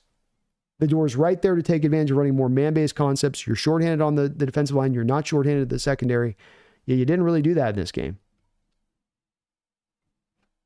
It's what I would have done as well, Catalyst. I would have been right there with you on it. I would have thought this would have been sort of the no-brainer approach from McDonald's standpoint. Come in the game. You blitz like crazy. You allowed Detroit to drop 42 on the board. You can dial it back the next week. You can go back to that normalized state next week with the rest of the personnel returning. No one's going to get mad at you. No one's going to shake a fist at you. People would understand why you did it. But instead, you were more in that 4-man front, dropping the zone. We're going to give the passing windows to Goff. That's a bit of, as much of anything in this game, I think that's as much the inexplicable part. Not that you did get beat or how you got beat, but that you let them beat you in this manner rather than doing something a little bit more tangible to try to take it to them. I find myself in the same place. Radu, thank you for the $5 donation. Blitz, and Ben will punish you with Laporta again with the screen. Wasn't our game. Well, I think that's very well a possibility of what could have happened. I do. Laporta was still pretty effective without you blitzing. So, they were still able to get after you in that way. I think there's also a lack of simulated pressures in this game where you weren't bringing a heavy. I would have liked a lot of stack boxes where you want to go to 4-man fronts, go to 4-man fronts, but at least do it out of the stack box. Don't do it out of just showing them a 4-man front or bringing up some miserable fifth guy up to the line that doesn't do anything. I also go, okay, if they are able to clip you with a Laporta on the back end of it, considering you're giving up almost 10 yards per play playing it this way throughout the game. You're giving up almost a first down as it is, playing it safe and in this deal. It'd be one thing if they were being marginally effective playing it safe, but if you're having a complete inability to be even moderately effective playing it safe, then what's to be lost by going hell or high water? You might be completely right where they're just able to start clipping you with the screens, but at least you're doing something different. And there is also the other side of that where you might be able to get Goff uncomfortable. And maybe you start to get him to make some mistakes because you weren't going to make him uncomfortable otherwise. And that'd be my only counter on that side of it. So Ben may have had an answer, but you didn't really put him into that box to force him to dial into it either on that side of it. Thank you though, man, Radu, for the quad dono tonight, man. I appreciate you on that. I just want to go down swinging. I come into a game, I got, I'm behind the 8 ball. Nobody in the fan base expecting to win. Nationally, nobody's expecting to win. Let's go down swinging. That's all I say. If it gets ugly, it gets ugly. But you threw your biggest, strongest punches in the process of doing so. And from a DNA standpoint, at the end of the day with this defense, it has built within it an adjustment to be made where you can run stack boxes and you can run blitzes and you can have man coverage on the outside. I mean, that is the origin story of this defense. It's always there to be able to be called upon. And if you have a lack of using it in a game like this, it is going to make me scratch my head a little bit as to why not? You got the personnel to do it. You got the DNA of the defense within it to do it. I get that there can be a counter to it. But this would have been the one game I would have thought you would have saw it. Nolan, thank you for the $20 donation from Concierge with Nolan. I really appreciate that donation. Nolan, very kind of you, my man. Very kind of you. Styles make fights. Not discouraged in the slightest. Fighting a bunch of defensive injuries, I thought the offense made strides. Really proud of the Seahawks. Mac will learn from this and get it right. Well said on your part, Mr. Nolan. Well said on your part. Thank you for that $20 donation. Very kind of you. And yeah, right. NFL is about styles and matchups, and it's not about that thing teams want to do, right, Nolan, where they go, well, this team beat that team, so that team should beat this team, who beats this team, who should beat that team. You know, they want to make that sort of logical step, and that's not the way it works. It's more of, is this team a bad stylistic matchup for this team? And especially, like you say, considering where the injuries were on the defensive side of the ball coming into this game, they were able to attack you with the strength of where your injuries were hitting you at the weakest. And not hard to see that something was going to give at that point, being that that's the case. And you're right. From that, then it's hard to be discouraged by that, especially because to me, the only way you would be discouraged by that, Nolan, would be to say, well, we're not going to get these guys back. These defensive injuries are going to last, and there's no hope for the return and the ranks to get returned to something that's normalcy. No, they will all return. They're all on the cusp for the most part of returning. And that comes back around to, okay, well, we're going to get back to more fuller strength. And as you say, Mac will learn from this as well. And this is the process a bit. There'll be some ups and downs within this. We can't expect it to be completely smooth sailing from the jump with a new coach, with the youngest head coach in the NFL, with the changing over of the schemes on both sides of the ball as they have. We've got to build in that level of patience with it. And I think what's really great about tonight so far from what I've seen, both doing the Bleacher Report shows and looking at the comments here tonight on the stream, is that people feel the same way. There's a sense of patience and still optimism coming out the other end of this game. And that's good to see, because sometimes people are ready to grab the pitchforks and torches and get to work. Thank you, though, Nolan. I appreciate you, man. Well said on your part.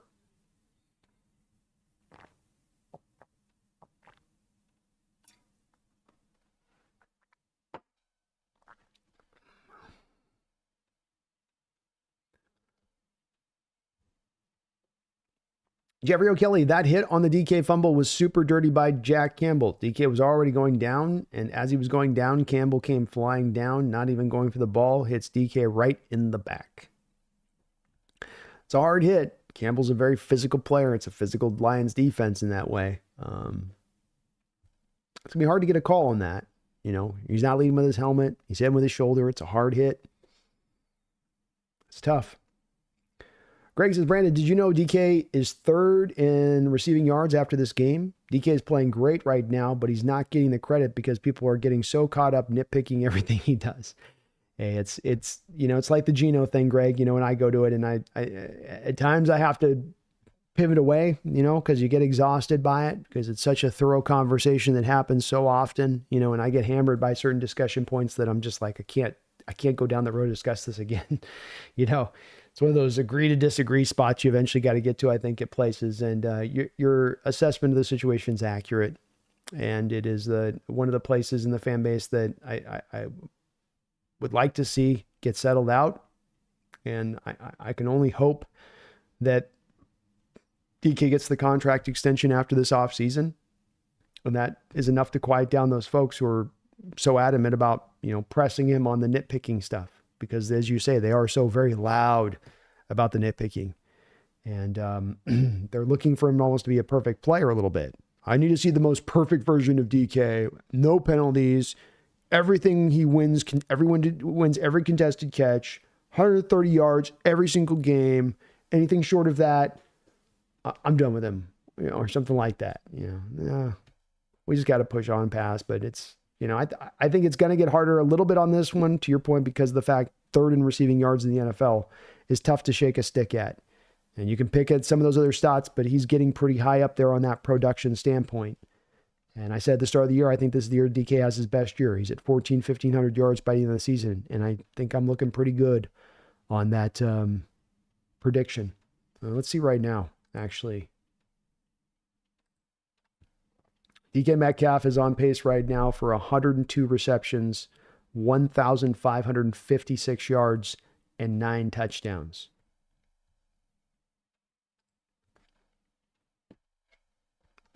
We're in good hands.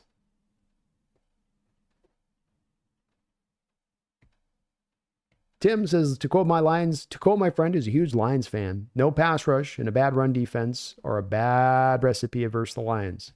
Hope to not see y'all again this year. Yeah, I'm good if we don't play the Lions again. Maybe not the best of matchups for us, just period. Brody says there's a list out that said Goff went to a party with Diddy. Did Goff get Diddied? That would explain a lot. I had about 5 inappropriate jokes were about to roll off my tongue on that one, man. I mean, it's taking all of my it's taking all of my willpower not to say these jokes. SL Hazard, I'm not holding the fluky fumble against DK, and JSN is awesome too. Great hands, great wide receiver instincts. Amen. Well said, and amen. I love the positivity tonight. Steven Timors, calm down. Seahawks are going to get better in defense. Trust me, people. Just hate. I think people are pretty good tonight, Steve, overall. I mean, there are a few people maybe, but I think overall people are pretty calm and calm in hand. So Hazard, I heard some of the Niners were on the Diddy tapes. Bosa left immediately because he didn't expect to see black people in an all-white party.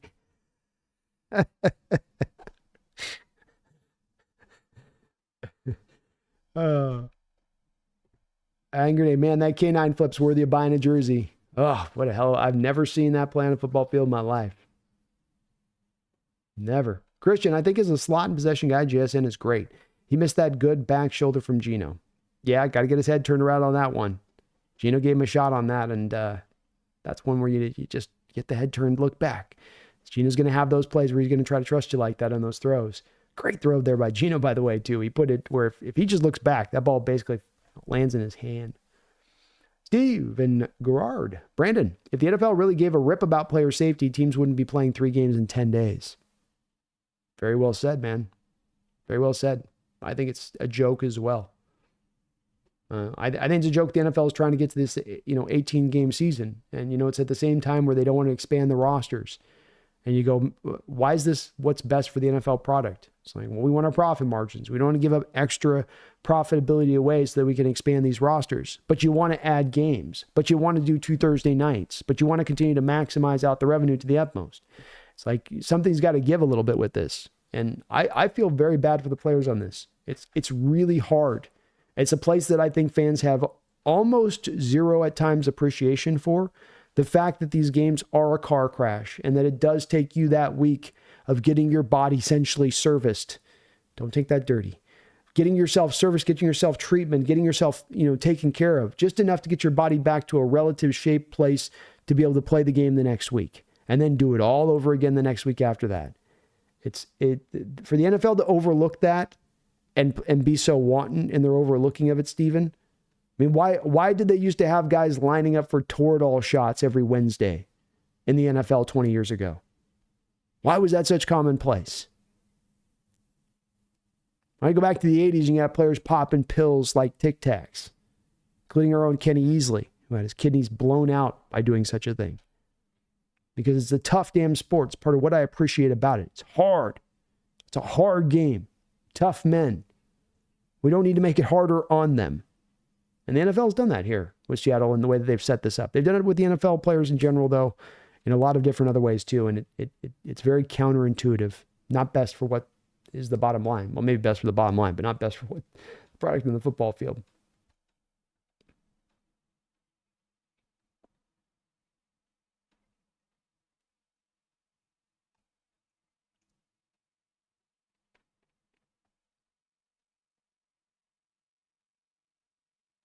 Will Valdez is it's Grubb's quick throwing scheme that's masking the deficiencies in the offensive line. Certainly a big helping matter. It's the one of the big places he's brought that's the difference from prior offenses is I think to your point, Will, you're going to have Geno right up there in the top 5 with as fast as he's getting the ball out of his hands.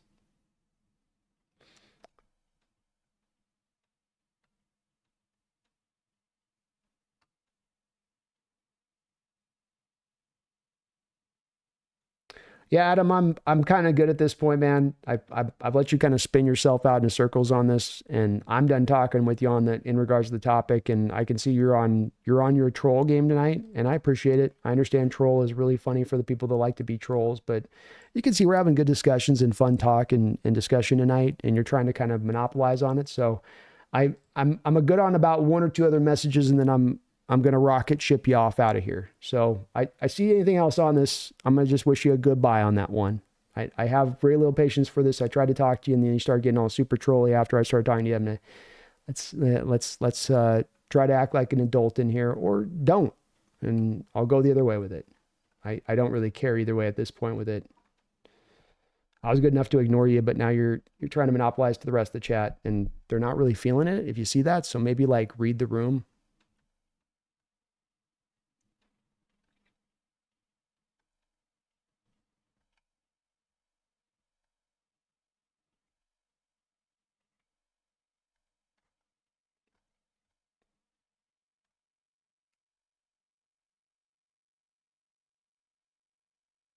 Joseph says it may suck. The Lions own the tiebreaker. Could come back to bite us on that, Joseph. You're right.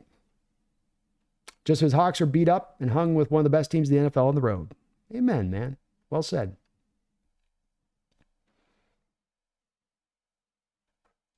Hand Grenade says, I blame AD for that soft zone. He comes in the Cowboys, and DC was Dan Quinn, and Quinn was a Pete disciple. Maybe some of that at play here a little bit. Maybe a little bit at play. Seattle says, dude, that missed PI on DK in the end zone was egregious. I know we lost by 13. Man, the refs need to be consistent. That's it, man. Be consistent with it. I'm okay if there's different refs that call this calls differently, but from the first to the fourth quarter, you should be consistent in the way you call those arbitrary calls. And that's not what we saw tonight, and it's not what we see consistently. Again, to say it didn't cost us the game. I'm not putting it as anywhere near the reasoning on why we lost the game, but it's just a commonality that you see on a weekly basis at times in the sport. It doesn't have to be this way. Vapor, how did our defense not force one incomplete pass? You just didn't draw. You didn't really do a lot of blitzing, Vapor. You know, you're down your natural pass rushers who can win on one-on-one without blitzing, and then you didn't try to manufacture any blitzes. You didn't run a lot of simulated pressures. You tried to run it with the front four to get the job done. They couldn't. And Goff was able to sit very calmly and coldly in the pocket and cut you up. He also only had 18 attempts in the game because you also couldn't stop the run. So you made it as easy as you kind of could make it on their offense. Me says 11 of the completions were within 5 yards of the line of scrimmage. That's right. Throws for 300 yards, but 250 of it is yak yardage. I think that Jamison Williams throws really one. They were really pushing it down the field. Dominate 49er, refs decide games. That's not a shocker. It's true. It happens. It's a league-wide problem too. And it's a more than I would try to get into the fix thing. It's more just bad officiating thing, I think, at the end of the day. Man, but really don't think it was a scheme that caused us to fail. Couldn't get pressure on Goff. Had to try to be creative. Goff played his best game ever. We will be just fine when we got to get healthy. Well said, man. Well said. Jim Morris says, we can't beat a good team and we'll never hear the end of it. Effing defense did not show up. I don't care if starters are out. Giving up 52 points is god-awful. Again, very well said, and I agree. And yeah, there you're going to still hear the calls. We're not legitimate until we beat a legit opponent. But I don't need to see that. I know we're legit. Lou catching up and still processing the game. Gino played awesome, 42 points on defense. Not happy with the injuries. Gino was great. Defense horrible. Injuries troubling. But I'm not going to be too freaked out on him because I do think the injury situation is one that will improve. You have no real season-ending injuries here yet. We don't have one guy that we know is lost completely for the year. And all of these defensive guys that we have down are pretty much week to week. So we're not in the worst of positions.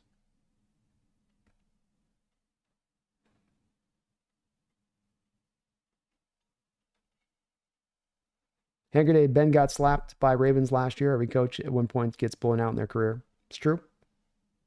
It's true. It happens. I think in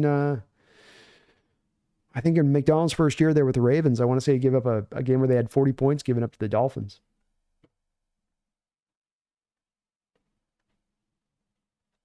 I want to say.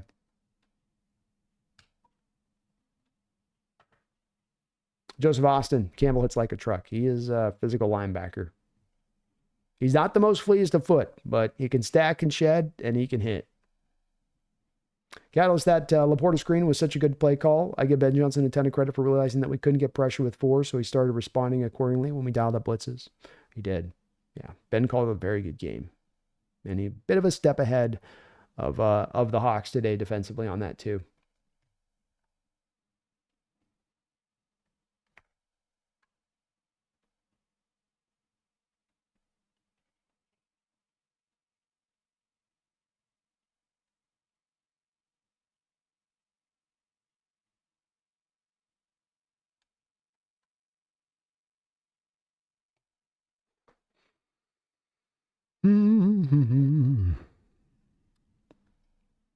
All right. Sorry. Thank you again, Nolan. That $20 dono. Poncho Honcho, thank you for the $2 donation. Y'all lucky we don't have a diva as a wide receiver. Y'all lucky we don't have a diva as a wide receiver. No, we don't.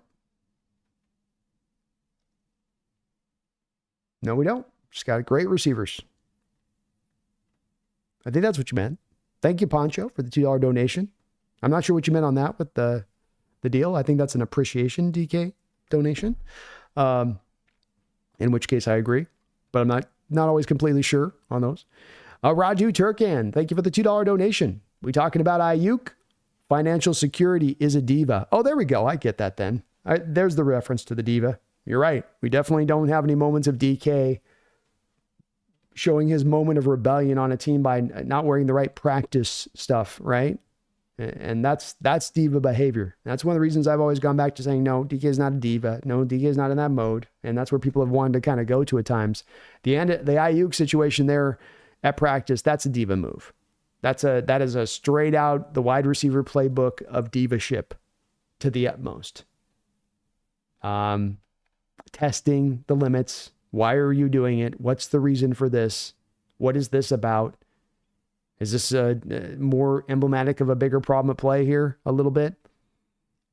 And certainly we've had no moment like that from DK on his stuff. When stuff goes wrong with DK, it tends to be with him giving his 100% effort and doing his best. It ain't him, going off. I know the penalties and all that, but even though he's trying to block guys, he's blocking them too hard. It's like the spirit that he's coming from is usually always a great place that he's operating from within that. And yeah, that Ayuk shows you on that side of it the much different game. And the Niners are already a bit, kind of going, man, maybe we should have just traded. Maybe we should have just moved him, especially Jawan Jennings' ascent as a player. But thank you for the $2 donation, Radu, and all of your support today, all of your donos today, man. Really kind of you for that. I really appreciate it. But yeah, that was a wild look by Ayuk. Like, what's the win here, Brandon? What are you trying to do? Why? I've heard there's maybe some hurt feelings over the negotiations, and I think that there's some bigger things to be said about that too on that situation, Radu, about why you don't draw these negotiations out in that way with these players. Why you don't try to save that extra $1 million or $2 million on the contract to burn bridges a little bit. Where Ayuk finally accepts it, but he was also looking at, well, you can go to Cleveland, you can go to New England, you can go to Pittsburgh, or you can stay in San Francisco. It's like, you know what I mean? We'll give you the three most miserable stops in the NFL, or you can stay in one of the great spots. What do you want to do? And so you got to be careful on that ground at times. Fans sometimes want to, drive negotiations like that, but you got to be careful for those unforeseen circumstances that can come up if you go a little bit too hard. And I don't know if that's what's going on with Ayuk in that situation, but,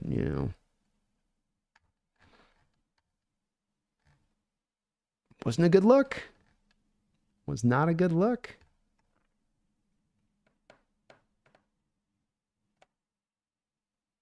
Jamora says, man, stay off Instagram and Twitter. Somehow we've become the most hated team in the league. We're best in an underdog role, so it's all good.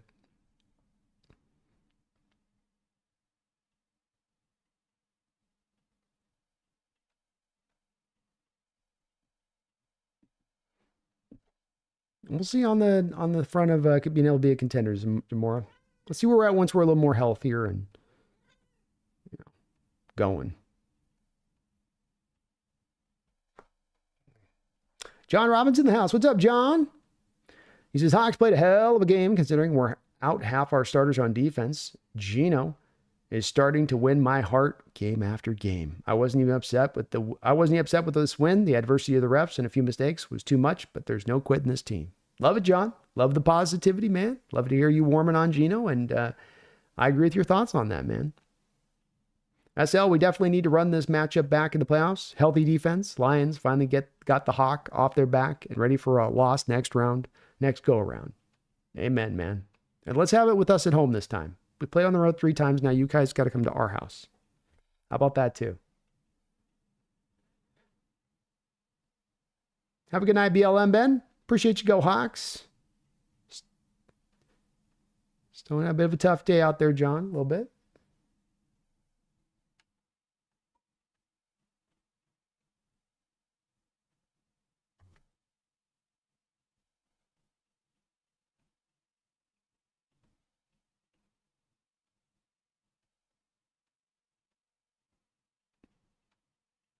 Zach Dayton, very encouraged, to be honest. Held up Aiden Hutchinson very well. Gino getting the ball out quick and moving in the pocket. Offense looked good. We didn't think that last week. Agreed. And I think Zach and John and many of the others on this stream today, I think you're feeling a little bit from that. And Adam, man, I try to give you a chance, man, but you're going down the road with it. So everyone wave to Adam. Finally got this guy out of here or what? Oh man. People can't be grown-ups, I'll tell you what. I can't be grown-ups, You try. You try.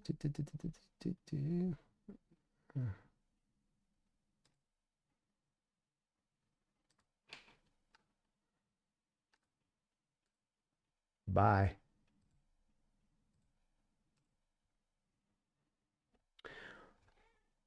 Zach, it's nice to have K9 back and Zach Charbonnet finishing runs. I'm glad we saw a strong offensive look. If we get some calls go our way, this game looks very different, even with the atrocious defense. Amen to that. Amen to that. Yeah, I thought Stone's been playing better. He gets those horrible moments. There was one moment in this game where Hutchinson threw him into Geno Smith. And he gets those every game. There's one of those moments with Stone where it's just like, holy hell, yeah, that was awful. But he does hold on and he is a relatively, quality swing tackle. And I maintain he's going to go get that George Fant New York Jet contract this offseason with the way that he's played. 3 Hour Love had a thigh contusion or something. It's like a bruise. It's that move 3 Hour, where you're, remember back in the day that the kids back at the playground, the move everybody would do is you'd go up and you'd have somebody would knee you up to the side of your leg and you get that Charlie horse in the side of your thigh. It's a little bit like that, I'm sure, with Love. Kieran, all I got to say is give us a ton of credit for being competitive when we could have folded. That said, that was a gut check for this defense. Injuries, yada, yada, no excuses. Got to be better. But man, we got to play more than just a half of football. Amen, man. Amen. This team has yet to put 4 full quarters together on both sides of the ball. That's for sure. Maybe on the defense you've done it, but offense, that's for sure. I haven't gotten there. Certainly haven't had them both roaring at the same time, really. Marcus says the previous 2 Lions games is why we're on Monday night. The next time we meet, I'm sure it will be primetime TV.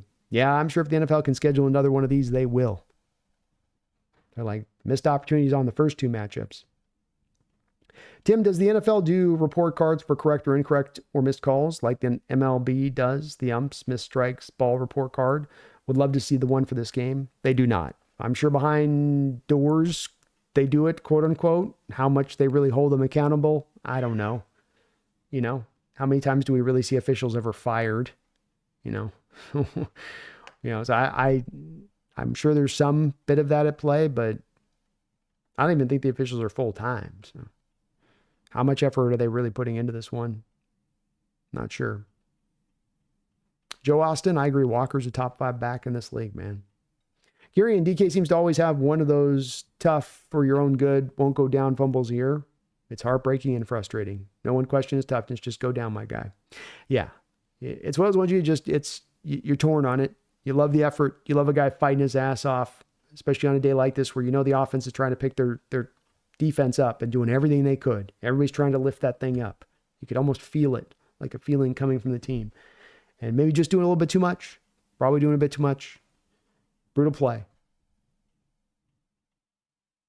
Marcus, can y'all please stop reminding me how many points we gave up? I will need a drink or a burger to cope with this at 2 a.m. in Dallas. There's a lot of points. Adam says, cheers, just getting late. We had a chance to win this game. Showed up, good fight, just not playing from behind. I think we had even 2 or 4 defensive line starters. It would have been different. I think many people have said the same thing on that, Adam. I think that's a very, very good point on your guys' part on that.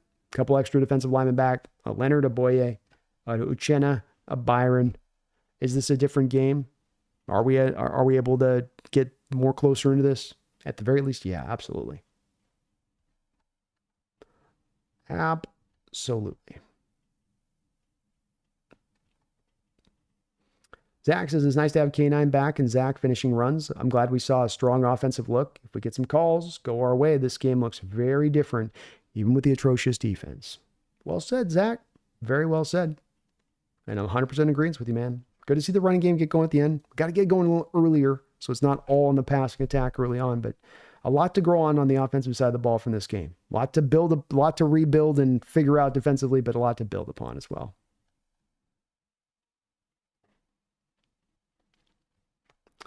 Super Sports Talk, I love your videos. Maybe want to make videos. I love doing it, man. It's the one part where I do so many live streams, and it's where that does really resonate with what I do on the channel. I wish I could get even more content out because I really do love doing those uploads. They take a lot of time, but they're fun to make, and the people do really like them a lot. But thank you, man. I appreciate that. Hand Grenade B, is Abe still on his rookie contract? Does he have one more year after this? Yes, and yes on that. So still rookie contract, still another year, a 4th-year option for the team for Abe Lucas after the season. And not a very expensive option at that, because it's a 3rd-round tender option.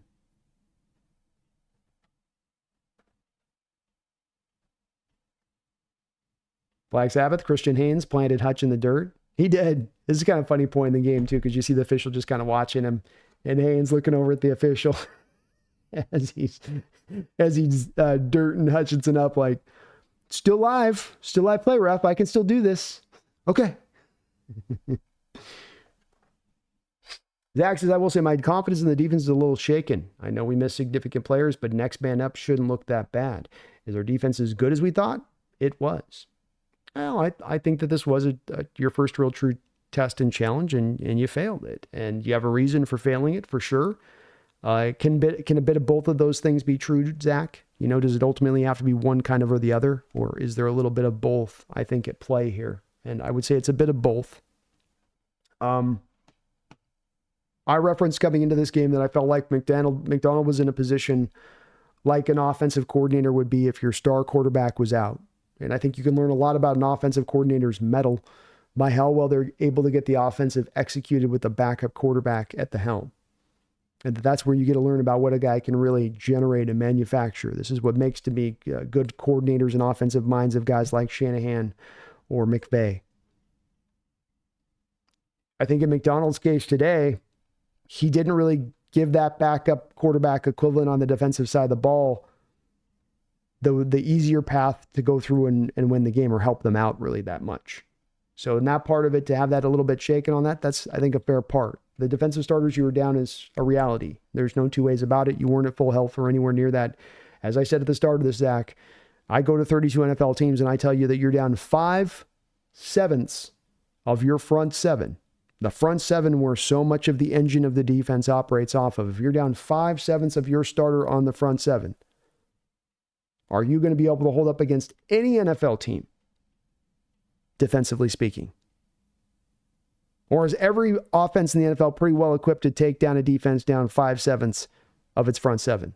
Say nothing for a Detroit Lions offense that's a cut above just being a middle of the road or a back end offense in this NFL. So it's tough to get to pushing that one way or the other as a black and whiter. It's a shade of gray question, I would say. But I do think there's room for both on that. TT Flies, Uchenna expected to return soon. He is expected to return soon. If I was to guess on this upcoming game, I would say that you're going to see Byron Murphy not play. You're not going to see Uchenna Nwosu play. You'll probably see Boye Mafe play, and you might see Leonard Williams play. That's my gut instinct guess. He's off the IR, though. He's due to come back anytime that he's ready to roll, and they've got him practicing last week. I'd love to see a report card for NFL officials every week. That'd be great. Sign me up. Jamora, that did not look good. Looked like good depth, man. Even our starting corner duo looked awful. I don't think Wolm was tested a lot. Witherspoon had a couple of tough moments, but bad game by the defense, Jamora. That's for sure. Dave Wolf, first game my 4-year-old was excited for. Didn't make it through the first quarter, but I'll never forget how excited he was to pretend to play football and yell, "Seahawks!" It's a beautiful thing. Oh, I can only imagine. I don't have any kids, but it would have been one of the cool things if you are as a father to be able to see a young Seahawks fan being risen up and to see them get caught with a little bit of the fever. It's slow sometimes, Dave, It just slowly catches on and eventually takes hold, But that's awesome, man. Too bad it wasn't a better result for him, but happy to hear we got another one in the ranks. Drunk says Mike McDonald is young. He'll learn, hopefully not make the same mistake twice, for sure. Marcus, I would prefer not to see the Lions in the playoffs this season. Seattle does not go to the Super Bowl. Let Detroit go to the bowl. I'm okay with that. I'd be okay not playing them again. Kieran, ironically, the line played fine. Not amazing, but fine. I put this more on the linebackers. Line got moved and pushed around, but linebackers weren't filling and weren't tackling as well as you'd like. Definitely not a great game for either Dodson or Knight. And Dodson in particular had a couple of real brutal missed tackles in this game. SL Hazard, I've been anticipating Nwosu's return for a while now. Dude is our best edge rusher, but people probably forgot. Out of sight, out of mind. Probably. It's been out for a while now. And yeah, you just get a little bit, especially if you had some guys filling at times nicely. You forget a little bit about what you have in him. It's very true. Radu says, what are your thoughts on the mistake snap from Connor Williams at the end of the game? Is that concerning for you? I think there was a couple things going on in the situation there, Radu. It's obviously I guess on this stuff because I just see it once live, so I don't get much of a chance to turn over replays. So excuse me if my guess on this is wrong, but the play clock is winding down. The Seattle Seahawks have 2 timeouts remaining. I believe there's 2 minutes and 11 seconds on the clock, and the Seahawks are attempting to try to get a touchdown and then get the kickoff with still having the ability to stop the clock three times. So even though the clock's down, Mike McDonald, I don't think wants to call a timeout. I think Gino's looking right over at him. But Mike doesn't want to call the timeout because he wants to keep that second timeout with the stoppage at the 2-minute warning. So Connor's got to snap the ball with 0 time on the clock. The play clock had wound down to 1 second. I think the bad part of that play, as much as anything, Radu, was probably the play call coming in late with the play clock winding down pretty far. Brandon Jenna, definitely would be a different game with our starters. Coaching staff's playing the long game, I think, until it pays off. Let's make it 5-1, baby. F the Niners, go Hawks. Hey, F the Niners. And go Hawks, man.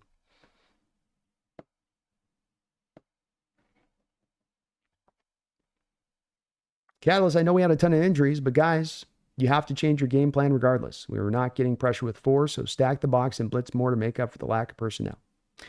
Don't get it, Catalyst. That's what I saw as well. I thought it was almost a no-brainer for what you would do as an adjustment as a coaching staff. But they decided not to dial that up.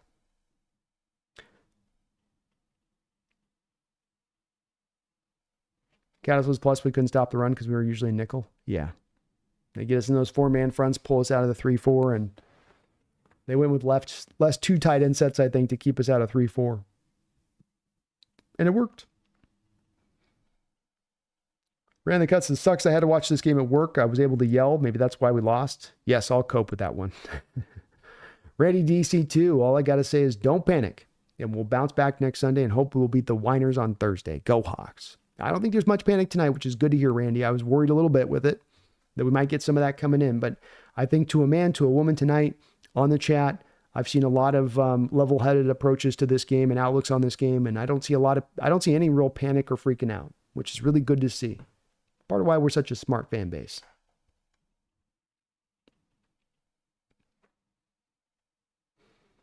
John says, I feel like this team is leaning on analytics a lot, and I love it.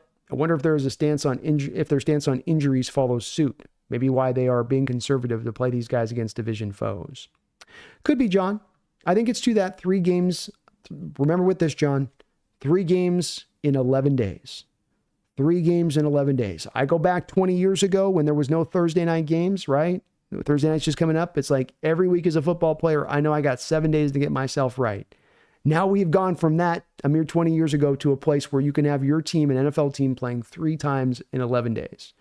And I think that if the team hadn't factored that in their approach to these injuries, that would have been gross negligence. You got to do it. So I think that's as much what's factoring in the analytics. It's just that pure number of 3 games, 11 days, and how you have to kind of work around that.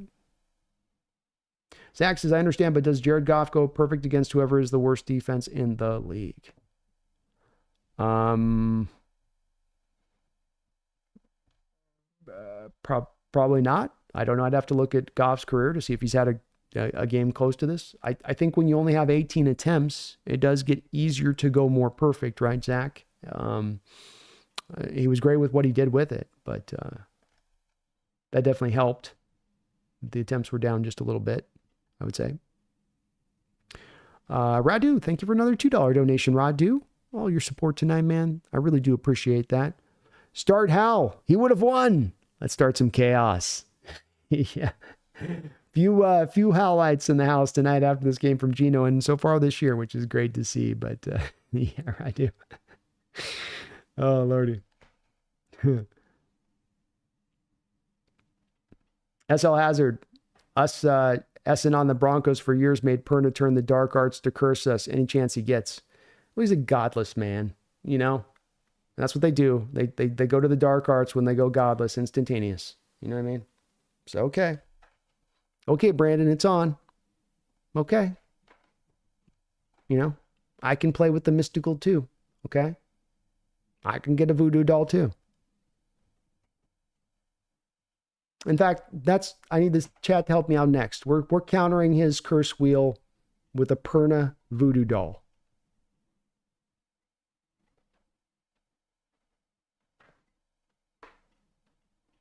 This is twice we got hit with it. I let the first one pass. Now it's enough of that.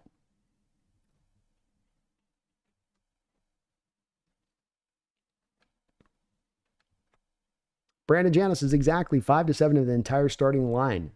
What team could function adequately with that disadvantage?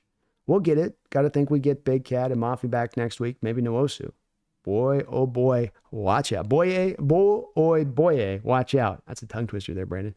Yeah, you're not, as a defense, there's no defense, I think, in the NFL that's going to be functional if you knock that many guys out on that front 7. And again, with this on it, it's not just any offense you're going up and doing this against. It's one of the better offenses in the league that has absolutely the arsenal to attack then, where you are now highly vulnerable, and highly vulnerable all across the board a little bit there.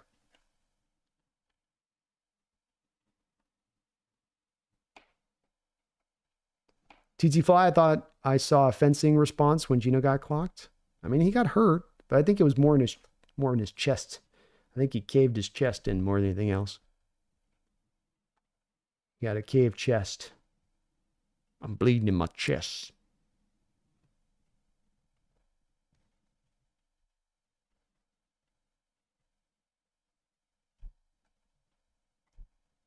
SL Hazard, how do you guys feel about going for 2? Personally, I hate being cute against dangerous opponents. Take the extra point, especially if we were blessed with the second chance to get the point. I don't mind being aggressive. I feel not one way or the other on it, to be honest with you. You know, it's because at the end of the day, I don't know if it made a big difference with the game, but it was an odd call. It was definitely not what you would expect them to play it as, and I think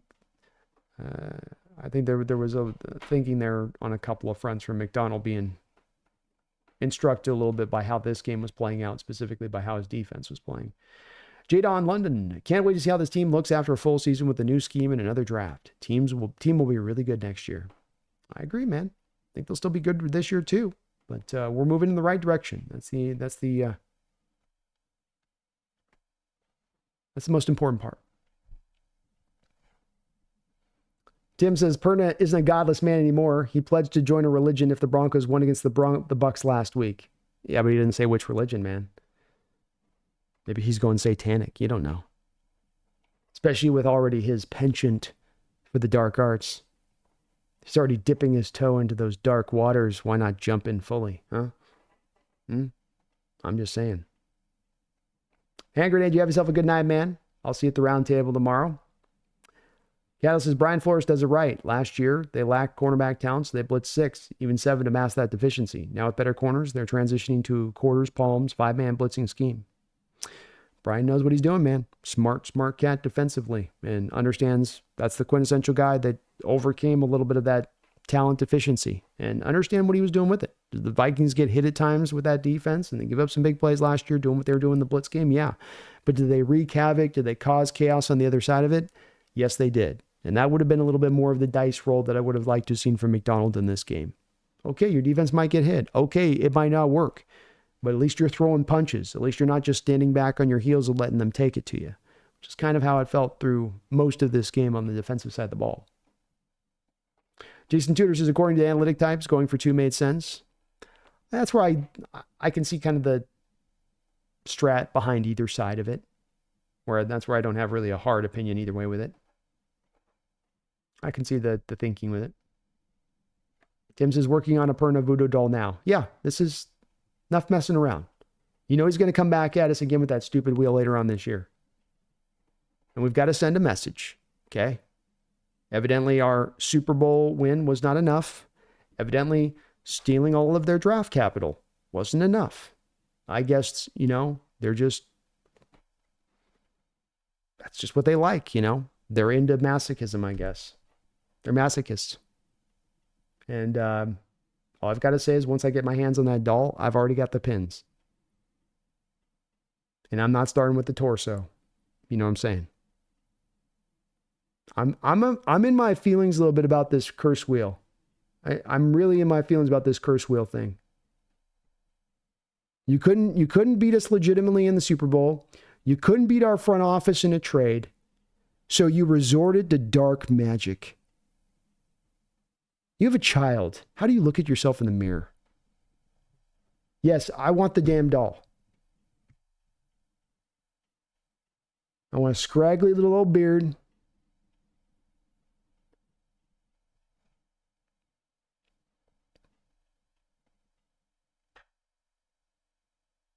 We're doing this.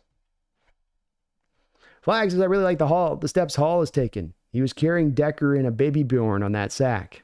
He was. Yeah, he was impressive on that play. Just pushed him, beefed him up right, and just pushed him into the backfield. It was very impressive. Very impressive to see what he did in this game on the side. Now, I will say, I don't know how much pressure he was consistently getting back there, but did get the 1 sack, which was nice. Kieran says you go for 2 as a team from that behind because the idea is a shootout where you need multiple touchdowns. You open the door to win instead of a tie. It's some analytics BS that is rarely used. And if you miss one, you have multiple touchdowns to make up a missed 2-point conversion. Yeah, it could be that. It's a little bit. I was wondering if that's a bit of the play, Kieran. It's a thing you used to see a lot in college at times with college and their overtime rules. Coaches get down the end and let's say it's a team on the road. And they're not expected to win, heavy underdog. They're in the game at the end. They go down and score a touchdown at the end. There's no time remaining. They can take the extra point, go into overtime, or they can go for 2 and just try to take the win. And there's been a lot of coaches in college history that have said, let's go for that win there with those conditions at play. And did McDonald take a little bit of a page out of that book with the going forward on the 2 conversion? Yeah, probably did. John says, you got to turn Goff into Goof at least one time in the game because he will put the ball in harm's way. We didn't manufacture enough pressure against him. I like to see blitzes where we clog. I think that's been a common element we've heard tonight. I'm in the same place with John. It was one of my real main keys to how you could kind of help your defense out in this game is take some risks, dial up some blitzes, take it to this Lions team. If they counter it at that point and they beat you at it, so be it. That's fine. They found the counter to it. But don't just line up and expect you're going to stand toe-to-toe with this offense, shorthanded like you were, and expect that you were going to hold up. It wasn't going to happen. Brandon is Perna a Broncos fan? He is. He is indeed. Brandon got, Perna's still mad. We have Noah Fant and Jones still laughing out loud. There's a lot of bitterness over there. Let it go. That's all I'm saying. Let go. There's other teams. Just direct the hate a little bit elsewhere for a second. Nassil Hazard, Perna's made an entire YouTube career off being a miserable Broncos fan. Hey, he turned it into a win. He turned it into a dub, right? So there's a lot of fan bases out there. I mean, hell, I'm trying to get a New York Giants fan on for behind enemy lines this week, and it's like a task of impossibility. Like they check out. So, he could have took it and had it as an L and been like, man, I'm never going to get this channel going anywhere. But found a way to pivot, man. Props to him. Yeah, we got hit with the curse wheel last year. It's like, wasn't that enough? Hadn't you done enough against us already on that? Now you're going to come back and do it again? Come on. Randy DC2, have you played Black Myth Wukong game? I have not. It's a little bit of like that offshoot to me of a bit of like the Dark Souls thing. And I like Dark Souls for a little bit of time, able to play some of it, but I eventually just kind of go, okay. I don't mind. It's not a bad game, but it's not enough to quite enrapture me in with it. It starts to be a little bit too much of a wash, rinse, repeat thing going on for me at times. And, time to leap, jump, slash, time to leap, jump, slash, time to leap, step back, heel, time to leap, slash, time to leap, slash, heel, jump back, heel again, jump back, heel again, slash. Oh, God, come on. Tim, I personally love that the coaching staff is leaning on analytics. I think that 10 years from now, people will look back on the 2-point conversion and going for it on 4th down decisions of today and laugh. I like it, man. I do too. I think you've got to lean into this a little bit with the analytics. I think that they, as Mike says, it's a balanced game. You're going between a lot of different factors in determining what you're doing, but that's one of the factors included in the process. Adam, I think this loss could be really good for this team's growth early on and going forward. McDonald's going to be hungry and have his players ready to execute and much healthier, hopefully next week. Well said. Well said. I agree. Radu, Detroit's got some toxic fans, low key too. Not sure if they're just pouring their pain from what we've done to them the last couple of years, but I've had my fair share today. I've heard that they could be a bit of a feisty bunch. I was talking to Lions Syndicate about this when we were doing the behind enemy lines, where it's like, yeah, I can't have even behind enemy lines because my Detroit people are like, I don't want to hear from anybody else, just you. It's like, wow. So every fan base has got their own little kind of vibe, way they rock in. And I guess in Detroit's case, you can understand with them, they have never had a Super Bowl, right? So, it's like they're, they got a right to be a little bit better, I suppose. Yeah, Flag, I bet the coach was fuming. I bet he's a hot potato right now. Carrying the 2-point conversion thing, though, relies on a 50-50 chance to win an OT and 39% chance success, 39% success rate of conversion, which there probably isn't enough data to prove one way or the other is statistically valid.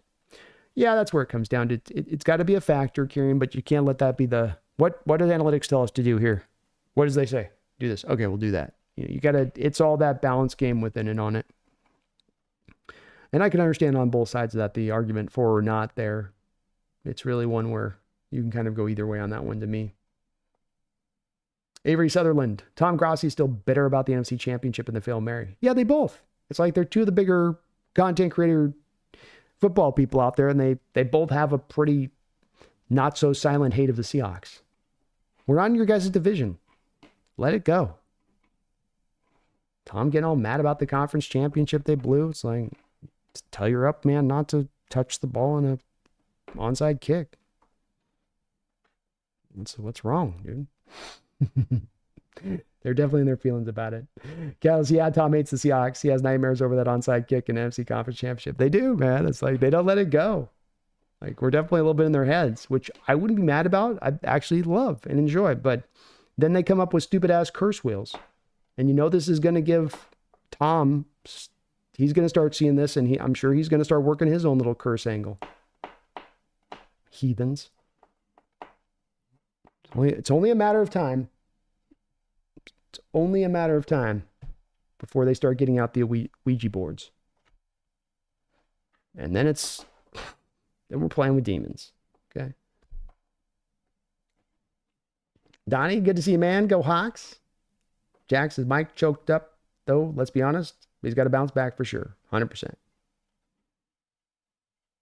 Brody says, I went to the game instead of hanging out with two chicks. Damn. Ugh. Brutal, buddy. Brutal. You want to get that dub if you're turning down the 3-stack, huh? You want to get that dub if you're turning down the 3-stack. Oh, I got to get that on a shirt. Feed me more Seahawks. Well, they played in a time where they were young and their hearts were broken. That's true. But they got to stop with the curse crap. The curse stuff's got to stop right now and right quick. Brandon says, yeah, Max seems like the kind of guy that learns and evolves at a fast pace. Glad we have him. This defense and team will undoubtedly get better over time. Yep. He'll improve. He's a guy that is a smart football mind. Smart football minds aren't rigid to a scheme. They're smart. They're creative. They will find adaptions. They will find evolutions. You're old, B, says more Seahawks. I am old.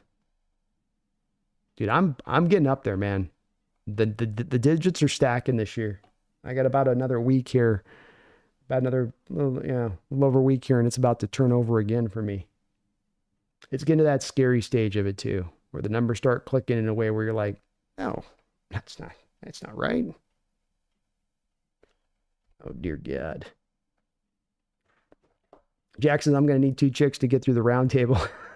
I might as well.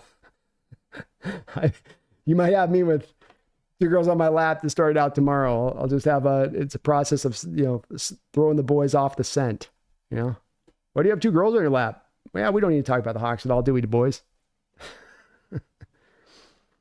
Kieran, I'm skeptical about the analytics in football because I'm pretty sure most of these people failed math and statistics in college. Like, I can justify going for it fourth down no matter the context because win percentage always goes up if you make it. No one talks about what data they're looking at. Yeah, there's a lot that goes into it, and I'm not into the place of being like it's fully to be embraced. And analytics in this sport are as hard as any sport, I think, too, Kieran, because it's not like basketball, it's not like baseball. These things that you're trying to measure are harder to measure in the nature of the beast. And so I do think there's room for it to be a factor, though. I think you don't want to just throw it all away and say those numbers mean nothing. I think you do want to include it, but have it as kind of an unscientific process where you're really weighting these factors. How's the game going? Where's my team at? Where's our standing going up against this team? How is the rest of the game likely to be going? Where are the analytics at on this decision with it? It's kind of as I say, it's not scientific, but I think that a coach can kind of take all that in and sort of a good coach can and distill down to the right decision. Brody says, not a total burnout. They were fat chicks anyway.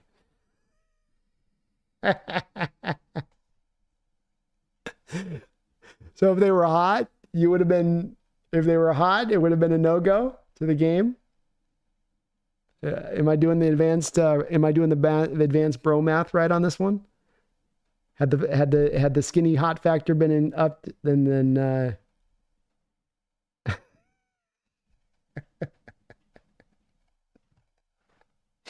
oh, Brody.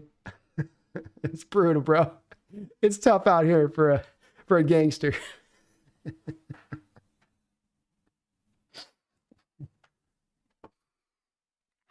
Oh, Lord. Yeah, I know. He said fat chicks. He said fat chicks, pumpkin. Catalyst, remember that Dolphins-Ravens game in 2022, week 2? They gave up 6 touchdowns as well. The Ravens were down Humphrey and Williams, and there were some bad busted coverages. I was referencing that a little bit earlier. And yeah, there was a time there with McDonald's defense when he first walked in there to Baltimore. That's after Michigan, as he's just becoming a DC, where you're right. He got his wings clipped that day a little bit against that Dolphins team. Everybody's going to get got in this league. Nobody's perfect. Everybody's going to get got. How do you respond? How do you answer? How do you adjust? That'd be a real big question there. Will Valdez says Hawks before Hose. We ain't no denying that with Brody tonight. Brody's living the real deal on this one. Brody's walking it like he talks it. Got 2 girls sitting at home on the couch. He's in the stadium, screaming on third down while a bunch of Lions fans are looking at him angrily. That's commitment. That's a true 12 for you right there. That's a man that was born with blue and neon green pouring from his veins. Young says, Seahawks saved my man from an STD. God bless him. Yeah, that's right. That's right. The universe is rewarding him for that commitment. Brody says, honestly, I probably avoided an STD.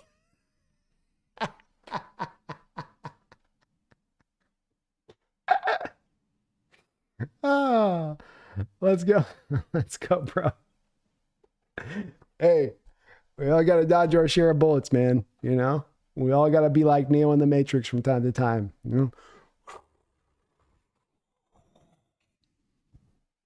What did he just do? Hawks before Hose. SL Hazard, I listened to the first round table. As soon as the Rams fans started talking, I turned it off and never came back. He's, he's strongly opinion. Sure. Ran the cut, I still would have went to the game. There we go. That's commitment. Kieran says, no, the numbers don't mean nothing, but things like points to move the game to 2 scores or bring the game back into 1-score game sort of things are super underrated versus just go for it because are you a coward? Well, that's fair. Getting back to your base point on this, the analytics and its effect on the NFL and its understanding of how to capture the exact snapshot of what's going on in an NFL game are not completely up to snuff on that. And you even see that down to things like PFF grades and stuff like that.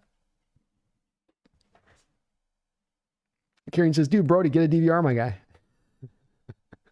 Like I said, I think if Brody had a couple of true hotties on the hook, I think it would have been a different tale for my guy. If I could read some math. Warju says, I just hate losing to the Lions. We don't do it much, but still. It's tough. We got them twice, though, the past 2 years, so they've had to take the other end of it.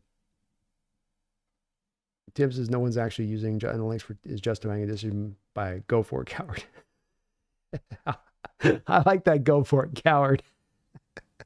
Like that's what's going through a coach's mind. That would be pretty funny. I bet that's legitimately what Campbell's thinking in his head. I don't think Campbell's going to analytics. I bet Campbell's like, they're going to think you're a coward if you don't do this here. They're going to say, what happened to the balls? Campbell. We're like, just camp, no bell. SL forgot STD. Seahawks losing might have saved a life. Bro would have made it out of Ford Field if the Lions lost. Probably. Yeah. Maybe for the better for him on that. 3 years, somebody's got to take the pain for this. Why me? I didn't even play. Shut up, Seahawks fan. Brandon says, yeah, the Rams fellas, 2 cents is worth 2 cents. Yeah, he's got a perspective. And I know we're going to disagree a lot, me and him. But, the hope for me is to bring him back to the substance of the whatever our debate may be on that. And what do you back up what you say? Back up what you say. It ain't just your opinion or your feeling on something, but what's your opinion built upon? Radu says, what is more important, O-line or D-line? Today was the D-line. I think I would first start always with an offensive line when it comes to team building, but when you're losing all starters on your whole defensive line, then it becomes definitely more important on that side of it. Kieran says, if Campbell kicks, he loses his bells. Exactly. Exactly.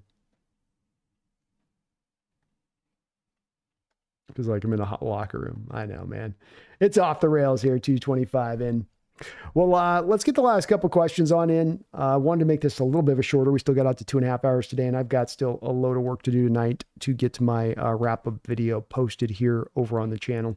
So a couple last questions here if we can through. I will be loaded up tomorrow. I believe we're going to get the behind enemy lines ready to go with the Giants fan tomorrow. I've not gotten my final confirmation from him yet. And so it may be a canceled show as well if he doesn't show up for that one. But we do have the roundtable at 6. So if you're not, please sub up to the NFC West roundtable. It's a show that I'm going to be going on every week on Tuesday with other NFC West content creators to talk about what's going on in the division. I'm really enjoying doing it. We've had a lot of great viewership out there. Thank you to guys for showing up on that side of it. And I'm going to keep doing that here as we go into the future. So do get subbed up to that. We'll be at 6 o'clock on that. I've got the 3 o'clock show with the behind enemy lines. But again, we got to see if our Giant guy is going to show up. I've had a hard time here wrangling Giant content creator to get them locked in. These guys can sometimes be a little bit evasive and tough to pin down. Thank the sponsor of the show, Underdog Fantasy. They're sponsoring the Hawks Nest throughout the course of this year, and they have been for the past year as well. You can use my code today to get a 2-for-1 offer, $200. Get $100 matched on your initial deposit. Get $1,000, get a $500 matched on your deposit. 2-for-1 right now on what you put down versus what you get matched. They've got great ongoing contests, always a free pick 'em every single week. A here you go kind of pick.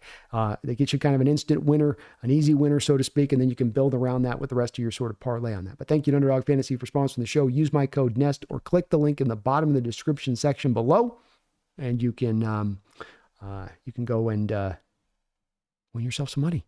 I was on the Bleacher Report today as well. I've got that down in the description link section as well. So if you're looking for a quick wrap up of the game, a little half-hour wrap up there, I'm over there on the Bleacher Report. You guys could be so kind as to just watch that, even if you don't watch it, but you just click it and have the app load and you play it on the background. It helps the numbers. It helps me look out really good there. I really want to keep going back to that. That's a big boon to this channel to be able to go to the Bleacher Report, a nice feather in the cap.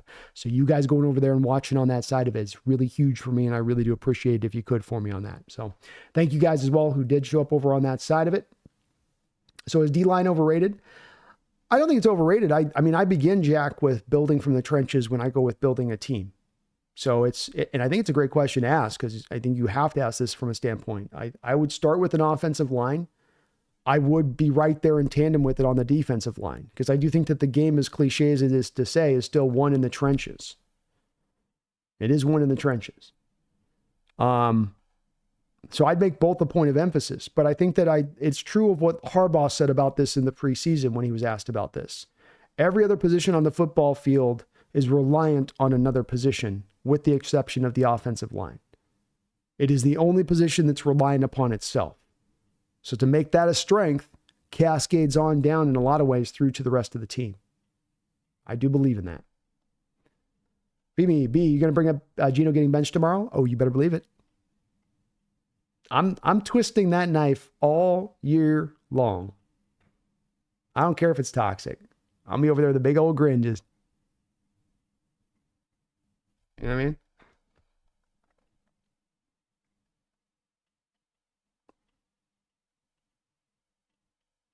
Well, says it's got to be rough to be a Giants fan right now. I get where they're coming from on it. I do. They've been in a little bit of darkness. It's been a rough road. I've got to, when you do this as a content creator and you got a team that's bad for years, I can only imagine how it affects viewership and how checked out you have as a fan base of guys being willing. And I think that's why I had the same problem last year. I don't think I was able to get one Giant fan on to do any behind enemy lines last year. So I had the same issue back last season as well. And you have your sympathy to them. You get it. They've also won a couple Super Bowls though recently. So it's like how much shame you really be checked out? You've won 2 Super Bowls in the past 20 years. Lock in. War Chief, Hawks quote of the game is Lofa Tatupu on the All In podcast going, Geno had 395 yards and they gave Goff 110 pass rating because he went 18 for 18. F 18 for 18. My kid can throw 18 for 18. Laughing out loud. Lofa. I love it, Lofa. Let's go. SL Hazard, I'd hate to be Daniel Jones right now. Coach Mack's defense will be looking for a punching bag next week. We'll see if it is going to be Daniel Jones. Maybe potentially here we see Drew Lock. I think there's some of that locker room that's pushing for Drew Lock right now. So might be a chance you see a little bit of Lock instead for this upcoming game. Lock revenge game. Kieran says, to be fair, Giants are nowhere near as S as they were last year. Maybe not. Maybe not. Defense does look a little bit improved. Still not sure what to think of that offense, though. And they may be down Neighbors right now, as he had a pretty serious concussion at the end of that other game. Enrique, I feel we could have won this without our D-line, and I feel good lines are good, but not a team that I'm scared of. I like the confidence, Enrique, and I do think if you had even just a couple of your guys on the defensive line, this would have been a different game, and you would have much better chance to come away with the win. I agree with you there. Lou says, I root for the Lions unless they play the Hawks. Let's go, Lou. Let's go. War Chief says, great show today, Brandon. As usual, you have a good night, brother. Aloha and go Hawks. Hey, aloha to you too, War Chief. I want to thank the chat tonight again for great discussion as always. We had a fantastic day. We've gained a ton of new subscribers on the day. We've had a great job on this with these game days and really the returns we've been getting on that. If you guys do get a chance today, hit that like button on the way out the door here. Just plug on that like button. If you can, go ahead and sub up like KJC908 has subbed up. And so kind to do that on his side of it, as I really do appreciate it. Helps his channel. We're rolling to 20,000. We're making headway here. We're getting downhill on this as we leave September and we head into October. And hopefully what will be a month where this just keeps coming together for your Seahawks. Got to be patient in our approach and our process. You got a new coaching staff. There's going to be some days where there's some ups and some downs. At the end of the day, though, you're 4 games into the season. You're 3-1.